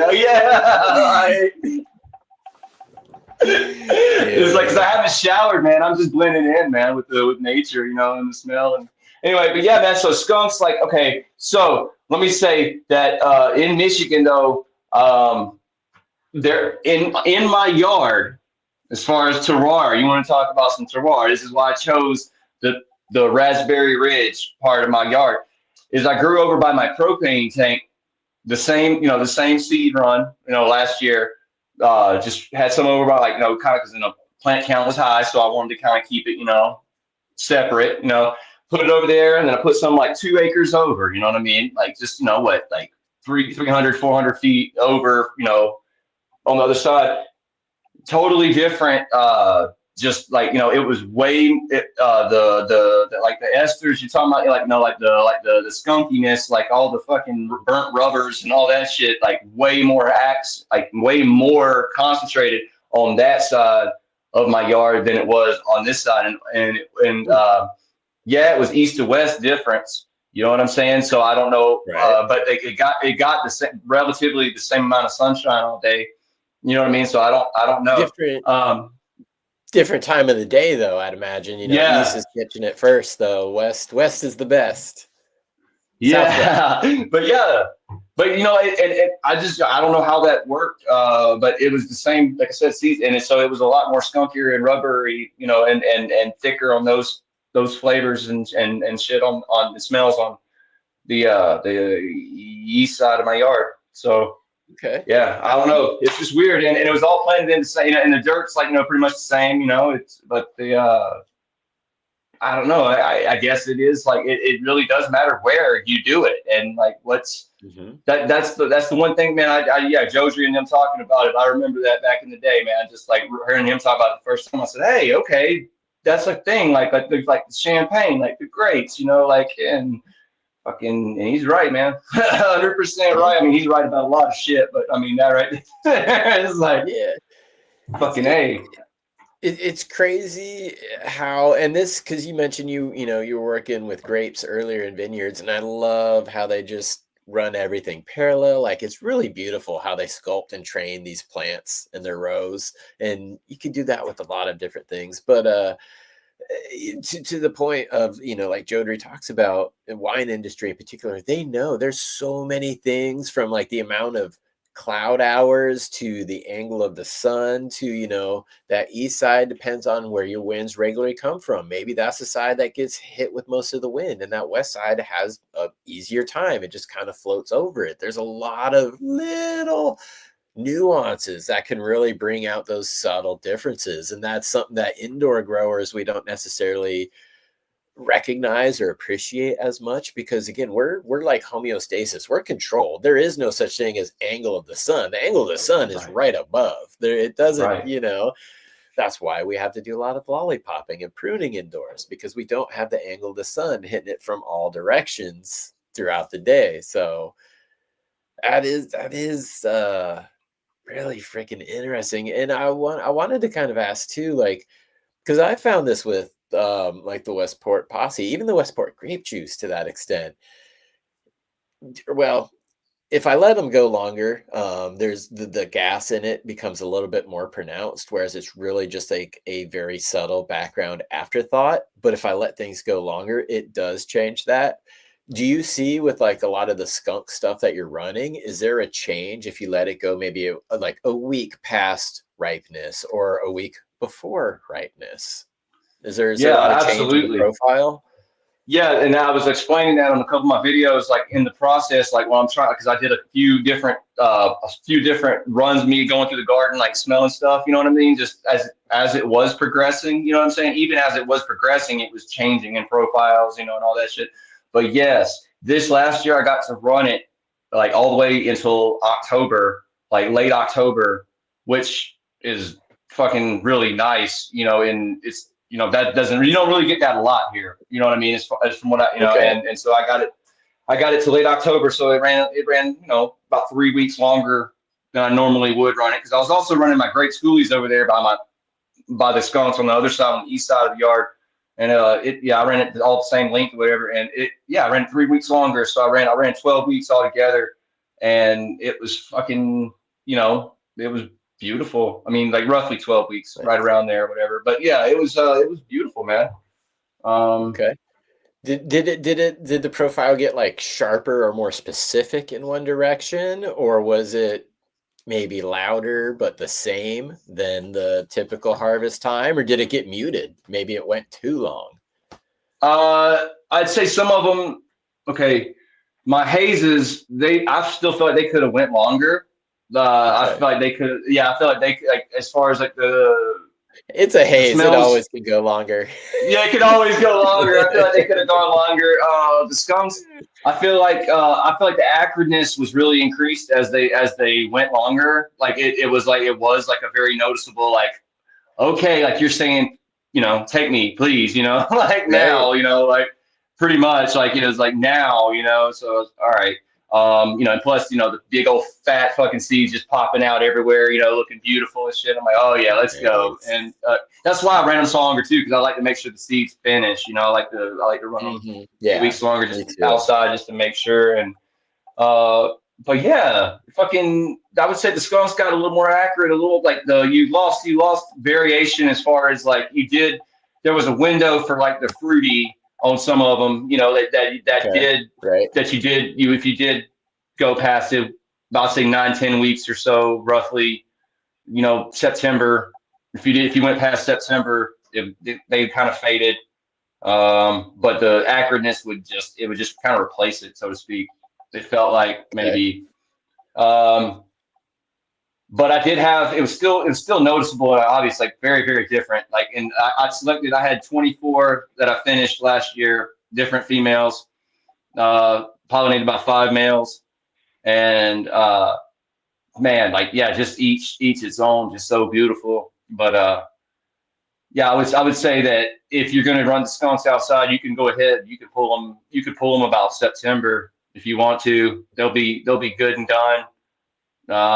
The hazes though, man, just let them go. Just Yeah. cross your fingers and just fucking, like. But yeah, I'm gonna say, yeah, for sure. But the hazes just kept getting. That's what I'm saying. They just kept getting like more and more like, pronounced. It was just like it was Mhm. just so complicated. You can't put your finger on haze. Like that's another No. one that's up for like fucking interpretation, so to speak, on the flavors. But Oh yeah, yeah. yeah. Because they both turned into like huge building blocks. I mean, Hayes in particular for a lot of the modern days stuff. I always there's a lot of different generations, and I'm always like, it's like the 70s, like the Colombians, the Thais, Oaxacans. You had a lot of the things that were named for the regions where they came from. It didn't necessarily mean it was all the same. It was just kind of the region it came from. And then you kind of got in the 80s, you kind of get the like the skunk and the haze. And then, you move and then you get kind of like the OGs and then the chems. And then you start getting into like the cookies. And then fast forward, there's like different stages where everything became backbones for everything. And yeah, haze is definitely the skunk, absolutely. But the direction, again, that we kind of all know, Dave Watson, Sam Skunkman, recently passed away, but he's the one who really kind of took it in that sweet direction. He's the one who just had mass production, mass distribution, and that's the predominant skunk number one kind of profile today. But that doesn't mean it doesn't. Aaron cracks me up. Chad said cookies. Yeah, I know. I said that, but Phil's on point. Did I hear Hayes? Yes, you did. Yes, sir. Because Dan is growing those at Fourth House Genetics, and I am smoking those every time I go over to the Netherlands because that's absolutely what I'm looking for over there. So those hazes, those white widows, the things that I just don't grow myself because they take too long, but I love them. I love them. What's his name? OJ, Connoisseur Genetics, and he came on the show, or my show, and he's sending me a whole like thing of beautiful genetics or whatever. He's packing in a bunch of hazes for me. He said, and I'm excited about that getting here. I'm kind of like, it's like Christmas. I'm like on the road. I'm hoping it doesn't beat me back, like, but then again, I'm kind of hoping I get back and I open the mailbox and they're just there, like, Yep. Yep. I don't care. Yeah. Yeah. So I don't care how many Yeah. seeds I make, man. I always want more seeds, man. I'm always happy when, it's like, I'll never get over that, man. Nope. And So. when you make them too, they're fun to share. You mentioned 5 males earlier, and that was something that I was curious about too, because there's different directions you could go with breeding projects. You could use a lot of males, kind of open pollination, or you can select one male, pollinate all the females. And you can do that with different males if you want, different routes. So what are you doing as far as the direction you went? And maybe if there's any reasoning behind it, what would that be? Yeah, I just wanted to open it up and see what I had as far as like the genetics go. You know, when I was playing with them, you know, so like I ran them out and I was like, all right, and then I selected 2 haze dominant males that were like clearly haze, you know what I mean, like in every aspect, you know what I mean, and then three skunks that were like they were fucking resinous males that were you know Wow. kind of yeah, and they were like kind of like the second ones to show sex and shit. I thought they were females until and I was like, oh, okay, cool. They're resinous though. So and I fucking kept, but fucking smells on them were nasty, dude, like real nasty. So I was like, okay, well I'll keep those. And so I ran those, and I just I basically just did natural selection as far as I just pulled the ones, I just culled them from the ground, the ones that I didn't want, you know what I mean? As far as that they weren't, if I didn't have anything special like that was catching me at that point, that's what I did. And then I ran that. That's what I ran. I ran 5 males on my 23 females. I had 23 females. And then so I got seeds from all those. And then this year, I'm tightening it up even further. You know, I'm going to work it from there. Now, I'm going from the phenos that I selected or whatever from outside, you know, with what I crossed, you know, and I kind of kept them the females. I kept pollen from all my males too, like outside and labeled each one. You know what I mean? And so I still got that if I ever want to go back cross or do something cool with that. But I've got you know, so I can do that. But this year I'm doing just I'm gonna narrow it down to I think I'm gonna go with the number 3 pheno. I'm not gonna run a male outside at all. I'm just gonna run my pollen from last year. I'm gonna apply it directly, and I think that's my plan for it this year. Is what I'm thinking about. Open pollination I don't want to do anymore because I want to tighten it on down. The open was fun though. I'm not gonna lie. That's the first time I ever did like that many males. You know, I've always been a 1 male, 1 female, or you know, like per, you know. Yeah. So that was really cool to open it up. I was excited to see what the fuck came from it. You know, I had some shit that came look like some vines, all kinds of weird structures in there. So it was cool. Yeah. I was hoping for some of that. Oh, so go ahead. No, please finish your thought there. I was hoping for some of that like old like Rosenthal looking shit, you know what I'm saying? Like that weird, you know what I'm talking about? String like of pearls. Yeah, some shit. I was hoping for some shit like that, you know, like. But yeah. Yeah, well, and you know, I just want to point out to people, so that open pollination that was with using multiple males, you're gonna get a wider diversity of that plant's genetics and background because there's more genetic contributors and more genetic combinations that are pollinating the females. So that makes it really interesting versus like what you were saying now is you kind of want to start narrowing things down. So you're using one specific male. So you know how that male affects these different offsprings. You can see, you know, what from the females really stuck around, what's really coming from that male, and that'll help you select down the line later. So I just wanted to break that one down for people too, because there's so many ways to do breeding projects and it's never fast. But for a lot of the like older land racy type stuff, a lot of people are really into those open pollinations because that's how we think we're going to get more back to our building blocks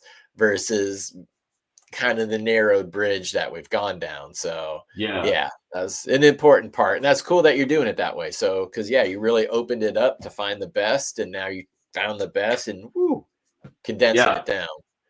Absolutely. And that's the work, man. That's the work aspect. It's the fun part at first, right? You know, just don't like, you know, pollen everywhere. And now it's like, okay, now the work, you know, but it's exciting and I love it. I love doing it. So what is the kind of the morphology that you're looking for? And do you find that it ties into one particular profile? Like, oh, it's a short one, it's gonna be the skunkiest.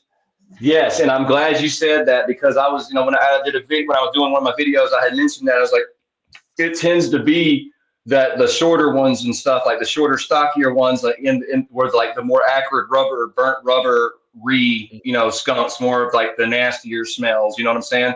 The ones that, you know, let me say more than just short, squat, like very tight internodal spacing, very central cola, apex, apical. What is it? Apical. Yep. The top. Oh, I just saw Bizzle 420 jump in the chat. So I'm like, ping. Thank you.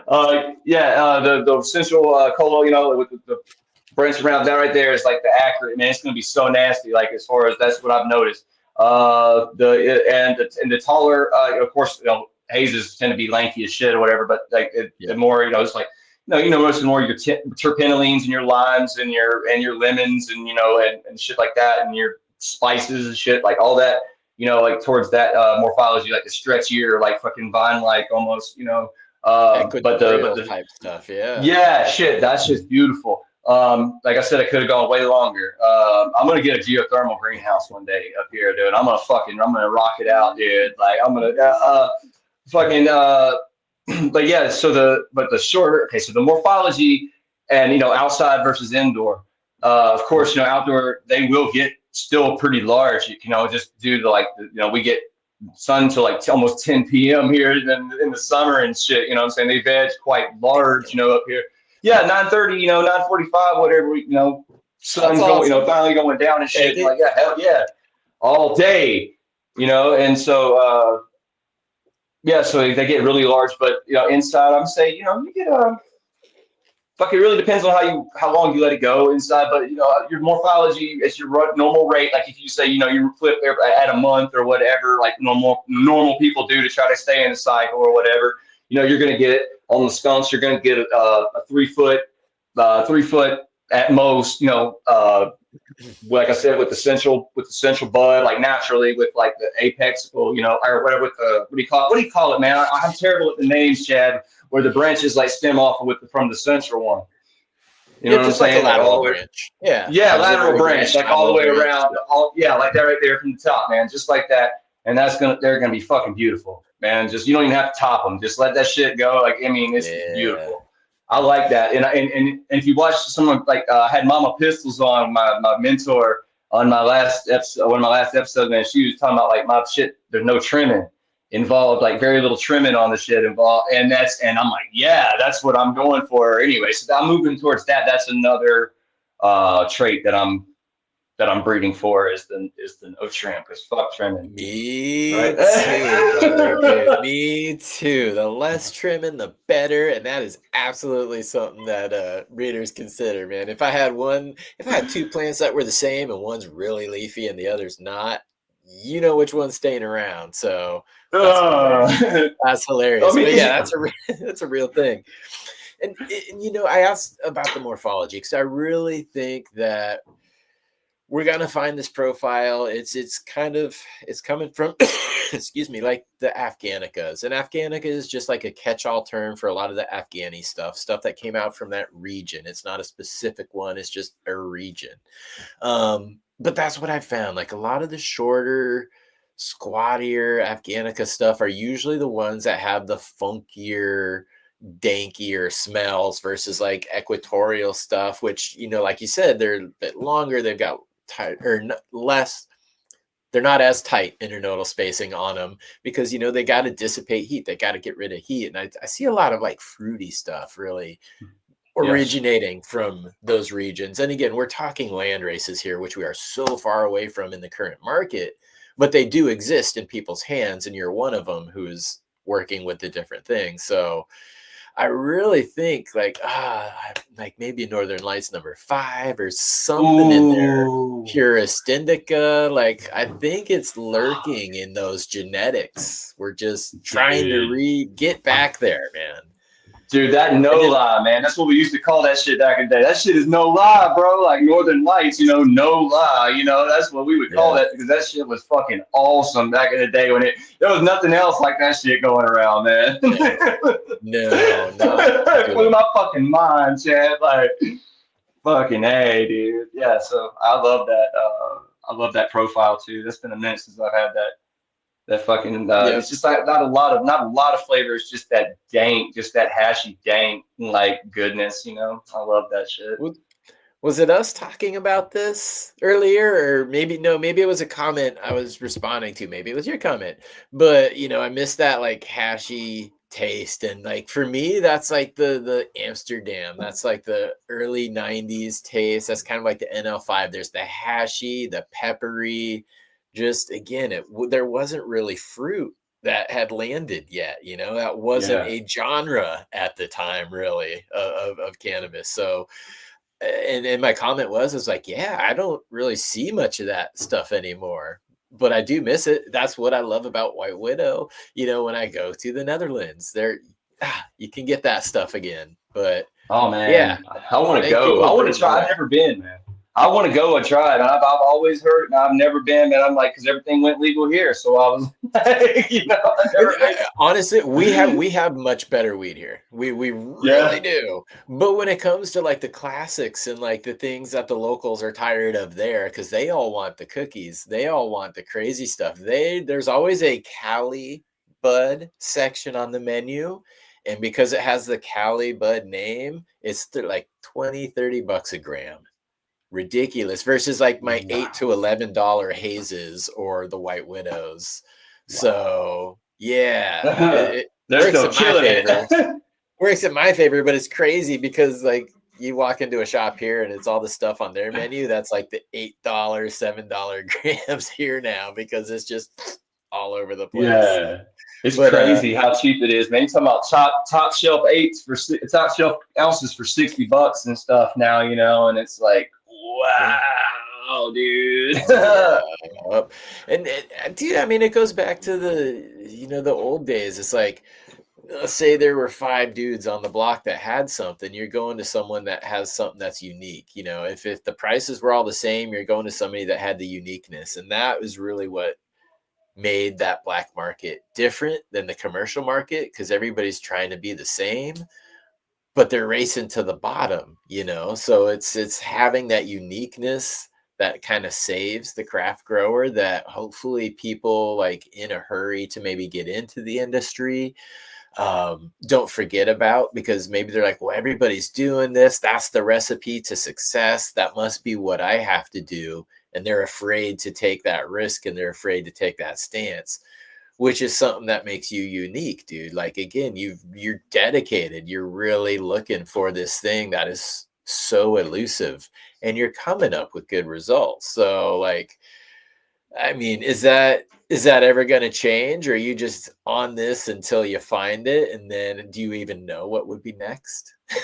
Oh man, yes, because like honestly, it's so sad. My friend's mom, who had passed, her brother was murdered like a year later in Damn. his own house, man. Just they still haven't found the dude and Damn. everything, and yeah, dude, it's awful, man. It's so fucking awful. But he went by Sorry to. Rob Cope. Yeah, dude, it was awful family, man. She went through some terrible shit. So like I was like. So her brother, he loved fucking, man. He smoked, but his name Rob Cobain. He was a rapper. You can look him up. Whatever. Huh. He's on YouTube. Whatever. Rob Cobain, but he did like the smiley face, like Kurt Cobain. Like the thing on it. But he went by Cobra as well. And I'm working on a strain from him that's going to be something. It's something purple, man, but I'm trying to not just like the purple candy gas. It's more like the old purple, man. I'm trying to find like the purple Mhm. Kush from like remember the old purple Kush, like the one that would like you inhale it and then it turned into like a big mushroom cloud in your lungs, like what I'm saying. It would just expand. Expando weed, yeah, dude. Yeah, dude. It's been a while, honest. It's been a while since I've had Expando, and it's been a while since I've had Creeper too. Yeah, yeah. Yeah, I can say honestly, some of my outdoor last year it had a creeper effect to it, which was nice because I do miss. Yeah, I love a creeper, man. Like you sitting there, like, hey, shit, man. Next thing you know, you're like watching the next top model and shit with your wife, like, oh fuck, dude. Like I'm into this shit, dog. Like hey, Tyra's fierce, bro. Like, You taking it personally? You're like, yeah, come on now. No, dude. Because Creeper, man, we would smoke that till we were comfortably high. Like, yeah, dude, I'm baked. 15, 20 minutes later, you're like, uh-oh. oh. Uh-oh. Hey, but I can say something positive about that shit though, about as opposed to alcohol. You know, I'm not opposed to it. I'm not telling anybody, judge anybody for drinking. No, I'll have a beer. I'll have a drink every now and then, whatever. But damn, that's the difference between weed and alcohol. Weed will tell you, hey, motherfucker, you're a little high, ain't you? You know what I'm saying? Like, sit your ass right here, watch this shit, eat something, and then think about driving for a little bit. See if it feels good in an hour or so.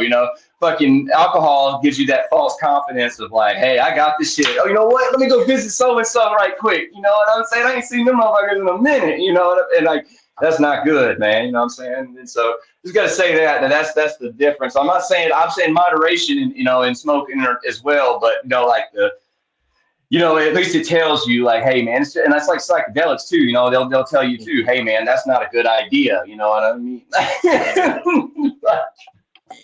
Yeah, well, again, kind of tying back to where we're talking to, it's maybe giving you more of a perspective than like a false sense of abilities, like you were talking about, because it does go that way. We all know what happens after someone says, "Hold my beer." So nothing good, but nothing good unless you're the spectator. Then get out your camera phones. So oh man. Yeah, that's awful, man. Yeah, hold my pipe. No, hold my pipe. Oh shit, that doesn't have the same. Here, hold my bone, man. It's usually because you're trying to rescue like a little puppy off the road or something. You're like, hold my bone. No, man. Speaking of rescuing, man, like okay, so like I broke my wife's fucking the fucking Puffco Peak. I broke the damn glass on it. Yeah, the other day, and I thought I did good because I went out there and I ground it down to like, I got on the concrete and I got it to like, smooth again. I'm like, we can still use it, you know what I'm saying? And then I'm like, okay, I'm gonna clean it, and man, shit, it just fell off the counter and smashed right there, dude. And so I ordered another one, and it got there like the next day on Amazon. So I felt way better because like she relies on dabs, bro. That's her thing. Like she's sitting there like, she just dabs all day. That's her thing. So I felt really bad. So. But that rescue, and I tried to, and I did. I was sitting there high as hell trying to get that shit just like perfect, like no lip cuts, Oh no! You go from the ground to the sandpaper to the nail file to the claw. Like, this is good. We're good here. Yeah, dude. You just kind of blew my. Yeah, well, dude, you just kind of blew my mind because up until this point, I've never contemplated what a dab of what I remember as the roadkill skunk would even freaking be like. Like, that's true. I haven't made any rosin or anything with it. Okay, I was gonna ask you if you've done anything with that stuff, but yeah, like, dude, just because it was super potent, and the smell. I made edibles. It would translate. Like, I just made edibles last year out of all my seed material because it was all a seed crop. So like outdoors, I made edibles with all the material because we go through a lot of edibles, and just made a lot of butter. But I think I got a press. I bought my wife a press because she goes through so many dabs, and so I'm gonna try it this year. And I'm gonna do some bubble hash this year. These little half grammars have been spine like I'm gonna run some. There's a store up the road that sells some bags. I'm gonna grab them motherfuckers and I'm gonna do it this year because I think that'll be good on some skunk hash, man. Like like okay, there's a guy named Credence Craft over in England.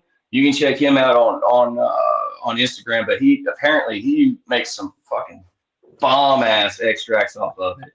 And I haven't tried it yet because it's in the UK. But everybody I've heard and they're talking about, man, it's insane. Like so, we'll see. I'll let you know. I'll hook you up with some samples, man. Whenever I get it done. That's cool. And that's actually you're inspiring the word for the next giveaway.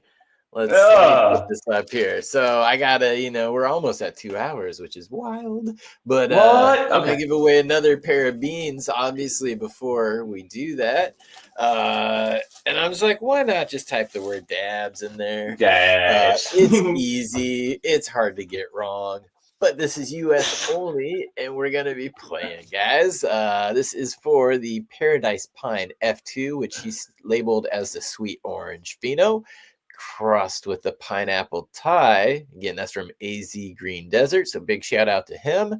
But yeah, Paradise Pine F2, the sweet orange pheno, crossed with the pineapple Thai. If you are in the US and you would want to get these beans, just type dabs in the chat. Yeah, dabs in Dude, the that sounds chat. wonderful, dude. That sounds delicious as hell, dude. That's your cross, man. No, this is from a guy, AZ Green Desert, is his Instagram, and Man. he's sent me a whole bunch of seeds. I've been giving them away. I'm actually down to just a couple left from him, but yeah, I think I held myself one of these. I think I did. I'd have to check. But I have a seed problem already, so yeah, I like getting them out to people, and that's something I always do on the lives. I always try to do a couple packs at least every live I do. Get people growing. It's awesome when they come back and they'll share with me, like the DGC Cup again this week. Last weekend, I didn't sample. I sampled more entries than I did last year, but I didn't sample all I could. There were Oh my 76 entries, God, 76 power dude. entries. And your ticket gives you can it's smoke as all you want. So you can do all 76, you could camp out at one all day. It's go until you can't. And there was plenty of leftover, which was awesome. That all got donated to a veterans group there. I'm gonna be talking with Awesome. them. Yeah, it was really dude, the Balance Veterans Network, BVN, I believe it was. Terry is a gentleman I spoke to. Actually, I spoke with all of them, and great group of people. I'm going to have them on the show at some point because they're doing great things. Like one of the cool things is they provide a lot of information, right? Education, right? But they'll also pay for veterans medical cards if they need it. Like they're there to assist, and all of the extra entries. What I'm trying to say is at the end of the day, they got donated and they get distributed to the veterans. That's JR excellent, man. Token he's gonna have him on the Cannabis show very soon. So watch out for Terry. So yeah, that'll be badass. But I don't know how I got on that one, but I just remember talking with those guys, and I talked with them each day. And obviously the next morning I walked over and was like, man, I was really high when I talked to you, so we should do this again when I'm less high. And then there was the dabs, the concentrates the next day. Sunday was the Oh man. concentrate event, and so it was again same thing. Like your ticket, your entry got you in, and you were a judge, so you got to try. There were 20 something. I almost want to say 25 concentrate entries. So you got to try all 25 of those if you want. It was like, I kept joking. It was like when you found the house at Halloween that gave away the full candy bars, because there were people, they would like get to the front of the line. They would take their dab and they walk straight back to the back of the line and just like keep doing that. And that was perfectly okay to do. So That's awesome. So did you make it through all of them? no, I didn't have a single one. Crazy, What? right? I know, dude. I'm a What? flower guy. I'm Dude, really a flower okay, guy. so I was wondering because I was gonna ask you about the goldfish baked, man, the goldfish rip, man. So that's shit, bro. Like I died, dude. I died when I saw that. You over there standing. Goldfish high. That was my hat the next day because I didn't want to sweat. It was hot, dude. I didn't want to sweat through my hat that I was wearing. So I was like, there's a Walmart in between me and the fucking venue. So I was like, you know what? I got a Sharpie. I'm just going to get a new hat. See, I did. I sweat through that thing. But Oh my god, dude, you were high, bro. so fucking gone, dude. So you must have made it through all the samples of those, man. Like, Oh yeah.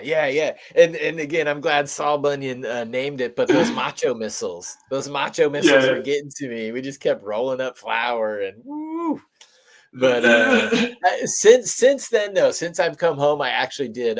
Scotty Real was giving out. Everybody who came to the event got a gram of his stuff, and that's gone now. I think there may be a little bit left, but yeah, when I got home, I did that. But dude, I was still so baked from the day before, and I had so much good flour that people gave me. I was like, dude, I'm just gonna keep hitting this flour and watching watching everybody else enjoy it. So Hell yeah, I dude. didn't do any of the concentrates that day, which is like That was me that. the previous year with the flower. I judged maybe 2 the first year, which was last year that I went. And it wasn't until they're like, okay, we're voting ends in 15 minutes. I was like, crap. But it was the same thing, dude. So many good people and friends that I've met from chat, just all over the place that we meet for the first time in person. And, it's like everybody brings their flower. And that's something that I really love about those events is everybody was excited, everybody was happy, and they all wanted to share what they've done with each other. Can't beat that. So, dude, yeah, Can't, man. I That's excellent. plenty of flour to go around all day long. And So I how feel many like I'm people do you getting on say the were there? tangent. For Saturday, which was the flower competition, I would say probably 500, which is good. It's about probably 100 more than last year. Last year's venue wouldn't have held 500. This year, the venue was perfect for it with room to grow. Sunday, the concentrate, I would say maybe about half that. It's probably about 250. And Okay. I kind of wonder, obviously, I mean, they are kind of different crowds. You do have a lot of people traveling. I would say the majority of people traveled. So my mindset, because I kind of make up my own schedule working for myself. If I'm going to travel that far, I'm staying the extra day. But if Yeah. you have to go back to like a regular job or something really structured on Monday morning, you're probably not going to stay that Sunday. That's going to be your day to travel home. So Okay. I wonder if that had a Yeah. part in it too. But yeah, dude, it was it was great. I'm gonna stop because I feel like I'm being the guest on my own show. Oh, Nobody sorry, man. tunes That's a in to habit hear. I've Nobody developed, tunes man. in to hear me talk, man. Nobody Hey, wants to man. hear me talk. Sorry, It's man. about you. Ask me some skunky ass questions, man. I'm down, man. Like, Yes. All right. What? And we'll give away those beans here in a second, guys. What is skunkier, or what is there a difference between purple and green in what you're finding? Are you finding much purple, or is it all green? Does the color make a difference in the smells, or is it really per, tied to each uh, other? okay, purple, not in the sense of like the cold purple or like like like you talking about just like the natural, like does it just like purple cultivar and everything? There's some purpling in like the green cultivars just because we get some chillier nights, at the end. You know what I'm saying? There'll be, but we do on some of on the skunks on some of the shorter. Yes, there's some like black purple. You know what I mean? Like that deep, Okay. dark Yeah. dark ass purple, and shiny, dude, just so bright and Okay. shiny, like Jurassic looking. I know nitrogen content has a lot to do with the dark and the shiny and all that, but it's like it's out in the dirt, man, and it just Right. beautiful. It just stands like whoa. So yeah, it gets. And that's in veg. Near late, like not the veg, but early flower. You'll start seeing the purpling of the leaves and everything. It does. It starts. So it's naturally purple. Some of them. But it's not like a purple. It's like a dark, almost black purple. So Now, when you say shiny too, are the leaves kind of waxy looking, and that maybe gives them the yeah, shine? And do they feel like almost like a thicker leaf sometimes, yeah, or like kind that's of what I'm like saying. maybe a little Yeah, leathery? Okay, because looks again, like that looks like one of the kind fake of Walmart plants. You know what I'm saying? Like the like looks yeah, like yeah, the yeah, yeah, yeah, yeah, like yeah, yeah. yeah, just like that, man. And it's like holy shit, that's Jurassic, man. Or whatever. No, it's really cool. And that's just on the shorter ones, like the shorter, squattier, like the shortest of Yeah, the short. because that goes again. So That goes back to the kind of the Afghanica stuff, the higher elevation stuff. They have that because, again, the higher elevation, the sun rays are much more potent at that level. Trust me, bro. 3 feet above sea level to 7,000, you burn a little bit easier in the sun. I'll say that much. So they've got like thicker leaves, and they've grown to it. Trichomes, it can act as sunscreen. A lot of times that's the influence that gets stuff really, really freaking frosty. So yeah, again, it's okay, just I'm really convinced that that is the secret sauce of the skunk we agree. that we're We looking agree, man. I've, for. I've always said that too, man. But like we agree now, like 'cause I've had evidence on that shit. So yeah, I'm glad you feel that way. Yeah, man. Because and there, and I haven't run any of this stuff, but like Todd McCormick, the AGC Co. Is the purest indica, and I'm wondering, if that's the era that this Afghani that really is responsible is being used. Was it a step before? But I think that's kind of like the closest we're getting to original seed stock right now. um I don't know, are there any other like places or people that you can think of? Because like we said, we're agreeing here, we know where to kind of look and to go, but dude, nobody really thought about it at that time and preserved a million seeds of it. So Mm-mm. what do you do? I mean, I'm gonna say, man, look, there's a couple of guys out there, really good guys out there that really fucking love it, and I think Duke Diamond is one of them. You know what I'm saying? I'm gonna say Yeah, he has some real stanky ass work, and I've smelled some of his shit. It's wonderful. Um, I tried to get a hold of him. Yeah, man. Duke. Yeah, no, he grows some. He makes some sick shit, dude. He really does. Yeah. Fucking, I'm gonna say, and like, look, dude, I don't agree with everything he says, and dude can talk more than I can, dude. But Mean Gene, man, he has got a wealth of information, and he fucking and his talking about the Death Coast. He said, I don't know but he was talking about Death Coast. So whoever's got Death Coast, he said that's the skunkiest shit that he smelled in a long time. Okay. So I'm gonna say that, and but yeah, man. Damn. Skunky Works. Look up Skunky Works on Okay. Instagram. He's got some good I'll have to good look shit that one too. up. Yep. He's got some good Nice. shit. And talk to You know, him. Mean Gene is, I really every time that guy talks, I'm interested in listening. Like You know. I don't know if I can say it any other way. I'm interested, man.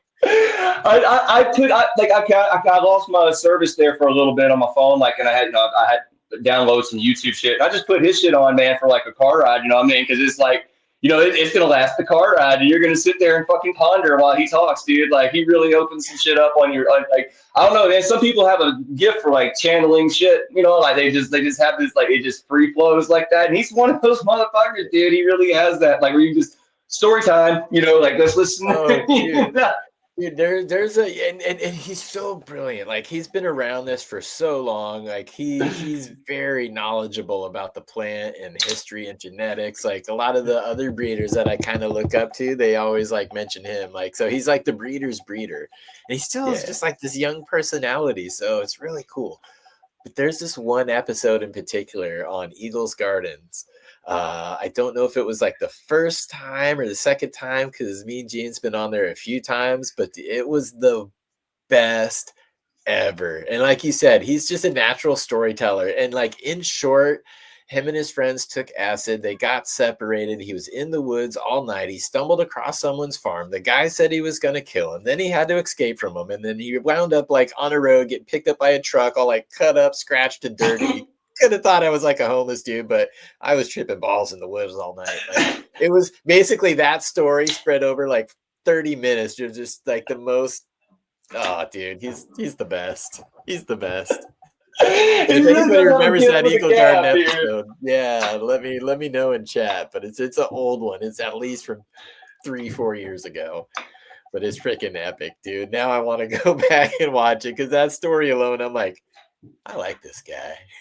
I like the details he gives, because like he was talking about like the Leggett, like going to like the Leggett Purple. You heard that story about how he went to Leggett like when he was like 9? He was telling the stories like, went to this lady's house whenever the movie Willow came out, and I was like 9, and we're like watching Willow, man, and she pulls it out, and it's like a red purple more than a black purple or blue. He's like just going into like, and he's like, I remember that smell, and it's like. And it's the fucking, like, like 20 years later, you're like, hey, did you get this from so-and-so in Leggett? And she's like, yeah, whatever. And he's like, fuck, I know that smell. He's fucking tripped, dude. Like, Willow. Yeah, I'm actually right Willow. now I'm working with one of his males, which is the first time I've been working with other people's stuff for a while. So I've already created kind of a tool, so the next generation, like you were talking about earlier, like the next generation, the first generation of crosses that I've made with it, they're tools. They're not for releasing really anything. They're for me to go through and select and take the things that I want and like about it. There's things that I didn't like about the sisters of it. It was really tall and it went longer than I want.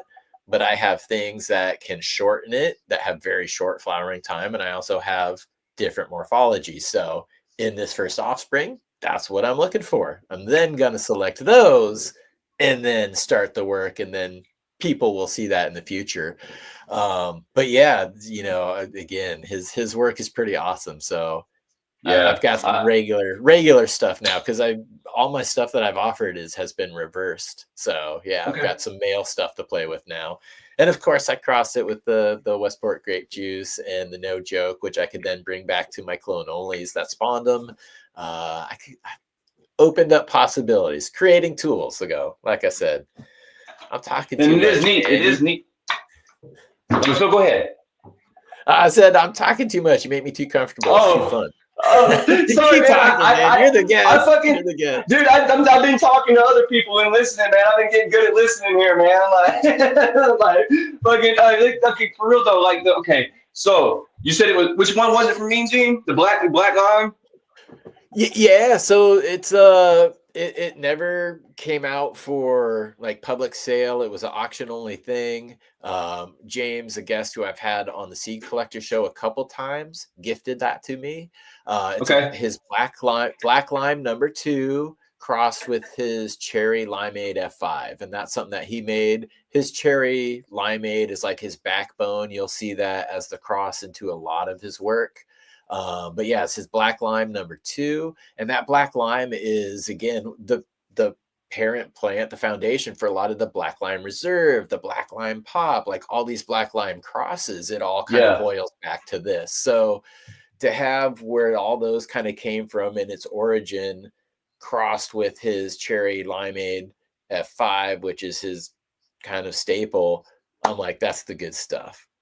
But So like, again, too tall for me and flowering too long. So those are things that I want to change while preserving other things about it.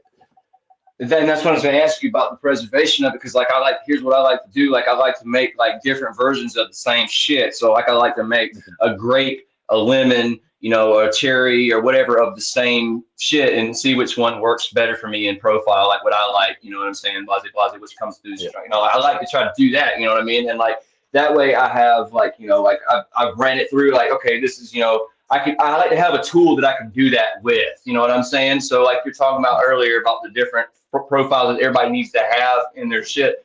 From there, I feel like that's so like my question to you is, whenever you're talking about preserving, are you trying to make like lime versions of some of these things? Like, are you trying to bring that lime forward on certain? Is that your ultimate plan for that, so to speak? Yeah. Like I'd love to carry the profile forward. The effects are good. They're not anything extraordinarily different than what I can get. So it's still a very good, solid effect. Again, Okay. few things stand out. So let me just say that few things stand out when it comes to effects. Again, something like a creeper one that would automatically stand out to me. Again, like, wow, you're different than what I'm working with or other things. But yeah, profile and effects. I really like the profile on it. It looks pretty, not my top concern, but always something to think about. Um, but I also know again that it's very solid. So it would be cool if I could merge a little bit of the fruit with the really sharp lime. The lime kind of, it's like a two-stage smell. Like it hits you as kind of like the sharp lime at first, but then it like transfers into like a chemically smell. It goes up that scale of where it's like sharp, sharp, sharp, sharp, chemical, chemical, chemical. So I really Okay. like that. But if I could get Yeah. like undertones of like a rounded fruit, or kind of like I'm hoping the no joke the pheno that I've selected will go with that as like an Yeah. undertone. It's not like mixing with it. It's not on top of it, but it's like you get that sharpness, and then you're like, ah, okay, that like kind of rounded fruit Okay. punch or that rounded fruit stuff to it.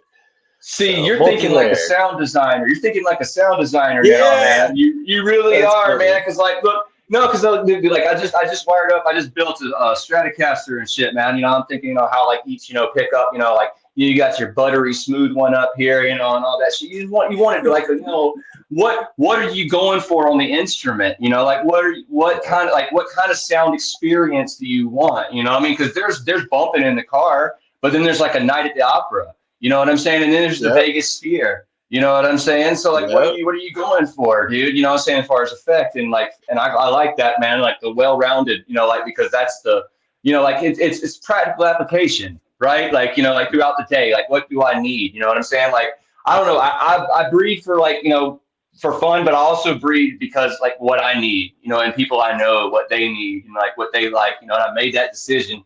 That was my mission, and I kind of my somewhat semi slogan is like we got mamas to help. You know what I mean? Because it's like I know a lot, you know, people out there, you know, that are struggling with, you know, like older women and men, you know, too, but like a lot of older mamas and shit that have ailments and you know they need good medicine. You know what I mean? And but they need something that's easier to grow if they're gonna do it themselves. And Yep.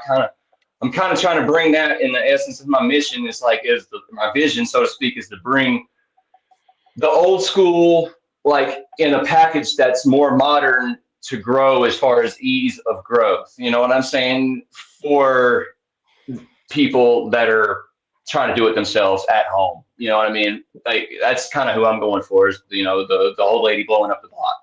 You know what I mean? Like, you know, trying to make her own, you know. That's why we blend, man. That's why we blend. We want to see it accessible to everybody. And you know, Yeah, we got to dude, make for it sure. easy. We got to make it easy, and that, you know, That trimming, that's size. another thing on the trimming shit. You know, like it's for me too, but like I know that all my friends, you know, and older ladies, you know, they don't want to trim all day. They don't want to sit there and like just something for people to consider if you're a breeder or like a grower. You know what I'm saying? Just to consider that, you know, or something, you know, for your patients. You know what I'm Yeah, saying? It's just make I it would say, right? part of it. Yep. And Chaga Thunder, thank you for asking. He says we need more. No joke. When's the restock? They're pollinating right now. They've probably got pollinated like 3 days ago. So the hairs are turning brown already. They're starting to recede back in. Hopefully in the next 4 or 5 days, I'll start to see the little pod swell, see a little bit of whiteness in there. So my guess is around August and September. We'll see that. And I kind of bring that up too, because it brings me back to what we were talking about trying just like different combinations of things. This will be fun. I was on a show, Caribou Heart TV, on Tuesday talking about this, but I'm like, I almost want to come out with just like a little nerds pack of seeds, because I've taken the male from the Mean Gene work and pollinated my Westport grape juice. But to make the no joke, I reversed the Westport grape juice. So I've also taken the Westport grape juice and pollinated the female of the Mean Gene work. So I'll be able to look at a feminized version of the two plants, different donor, same plants, and a regular version of the same plants, but different donor.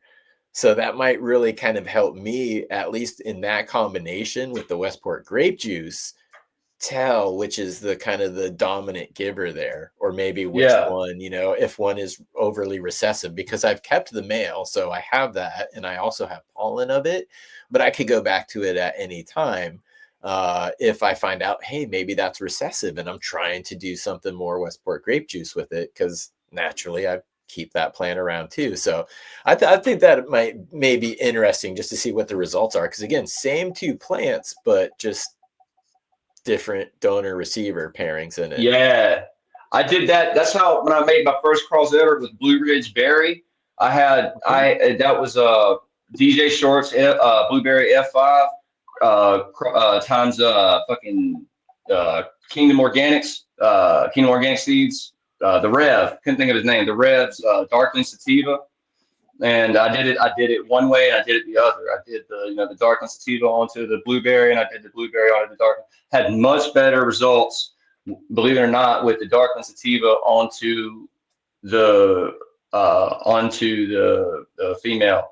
So Okay. that was my first cross, and I had got the result I wanted, which was more of a blueberry sativa, sativa leaning blueberry, like uplifting blueberry smoke, and that was my first male that I ever created, and I called that shit Blue Ridge Berry, and that's what I started my first projects with, or whatever. But yeah, that was what I kind of did. Was like I did both. I went back and forth and tried like which one did what, and it is neat to do that. I think I encourage people to do that shit. In fact, please, play with it like that. It's nothing else, just the experience. Like it's fucking like enlightening, So Yep. Because you will find some males and some females that are really recessive, and like if you find that, but say it, and recessive in a particular trait, but it still carries over certain things. So if you know that, and again, that helps when you outcross one plant to many others, you can see in the offspring of the many others if it was really dominant with it or recessive with it too. yeah. But it's a great way to. Again, growing this plant's not the fastest thing, but it's a great way to set yourself up for success in the future, because if you know primarily what it gives and doesn't give to different prodigy, then you know how to match it up later. And yeah, you mentioned sound engineer earlier. That's definitely how my brain works. So trying not to confuse that too much. Let me we're gonna give these away here real quick, but before we go, I want you to tell people, let them know where they can find you, like your YouTube channel, your Instagram, all of that stuff. Where can people find you? All right, you can find me at fourth with the number 4 th_house_genetics at Instagram, and you can also find me at Fourth House Genetics YouTube. I do the Fourth House Farms podcast during the summer and the Snow Jungle podcast during the winter. Right now, it's mostly focused on Michigan. As far as like in the spring and summer, because we go hard here as far as during the summer. So I'm trying to focus on these people out here and give them some shine, and it's just a good industry out here, and I really love it. And so yeah, just that. So YouTube, Fourth House Genetics, Instagram, Fourth House Genetics, and yeah, man, just thank you for having me on, and much love, Chad. Oh, hell yeah, brother. Dude, absolutely my pleasure. And again, thank you for making time while you're on the road. Although I will say you are not the first show I've done with somebody in a hotel bathroom. So it is still unique, but I'm like, you know what? I got Miyabi once while she was on the road. And, yeah. So, gosh. Genevieve Eatswood. Miss Nudie Grows. I was like trying to think of the screen name. I'm like, I know the real name. Yeah, she was on the road in a hotel bathroom as well. So all right. You are, yeah, all right. Okay, sorry. All right, man. The things you think of when you're high, right? The things you think of when you're on that shower note, curtains and shit. Yeah, dude, that's a real thing, dude. That is a real thing. I will go back to full screen. Tell me, please. That was a real thing. I was gonna give these away. Oh yeah, that's what I was gonna say. All of the links and sites that you just mentioned, they're down in the show notes for people. So guys, just click on where it says more. You could click right on the link and connect with them. And please go to the YouTube page, hit subscribe, because we're trying to get him to 100 subscribers. That means he could start to go live. That's huge and that's awesome. So that'd be rad if we could help him get there. But for you guys, again, last time, I'm going to give these seeds away here now. It is the Paradise Pine F2 Sweet Orange Pheno crossed with the Pineapple Thai. And these come from AZ Green Desert. You can find him on Instagram at AZ Green Desert. But these are beans that he has donated to the show for me to give away. So, yes, if you are in the U.S., and you've been very patient with us because we like to talk here. Good luck, 150 of you in there. And if you are the winner, just hit me up on IG or the website, and I get you hooked up. Cheyenne Hinton. All right. Right on, Cheyenne. Congratulations. Cheyenne, I'm hitting this up here. And again, that is the Paradise Pine, the PP times the PT. Because again, that's another long one to write out. And that's why with that Mean Gene strain, I always say it's just the Mean Gene strain, because saying Black Lime F2 crossed with strawberry or cherry limeade F5 is a freaking mouthful. So I'm like, Mean Gene strain. Mean Gene, man.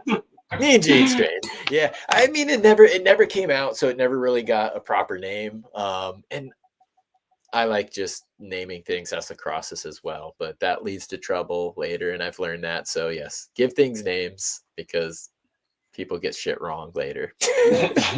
You won't remember it, you know. Like, so, all right, man. Well, shit, I'll let you go, Chad. Thank you so much, man. Like, the opportunity's been beautiful, dude. Dude, thank you for coming on. I hope we get to do it again. Your energy is something I fucking love, and I really enjoy what you're doing with your pheno hunt, and I wish you the best of luck, brother. Thank you, man. All right. Yep, Peace, everybody man. in chat. Yep, you guys rock. You have a good day, and party on. Fuck you, Westport.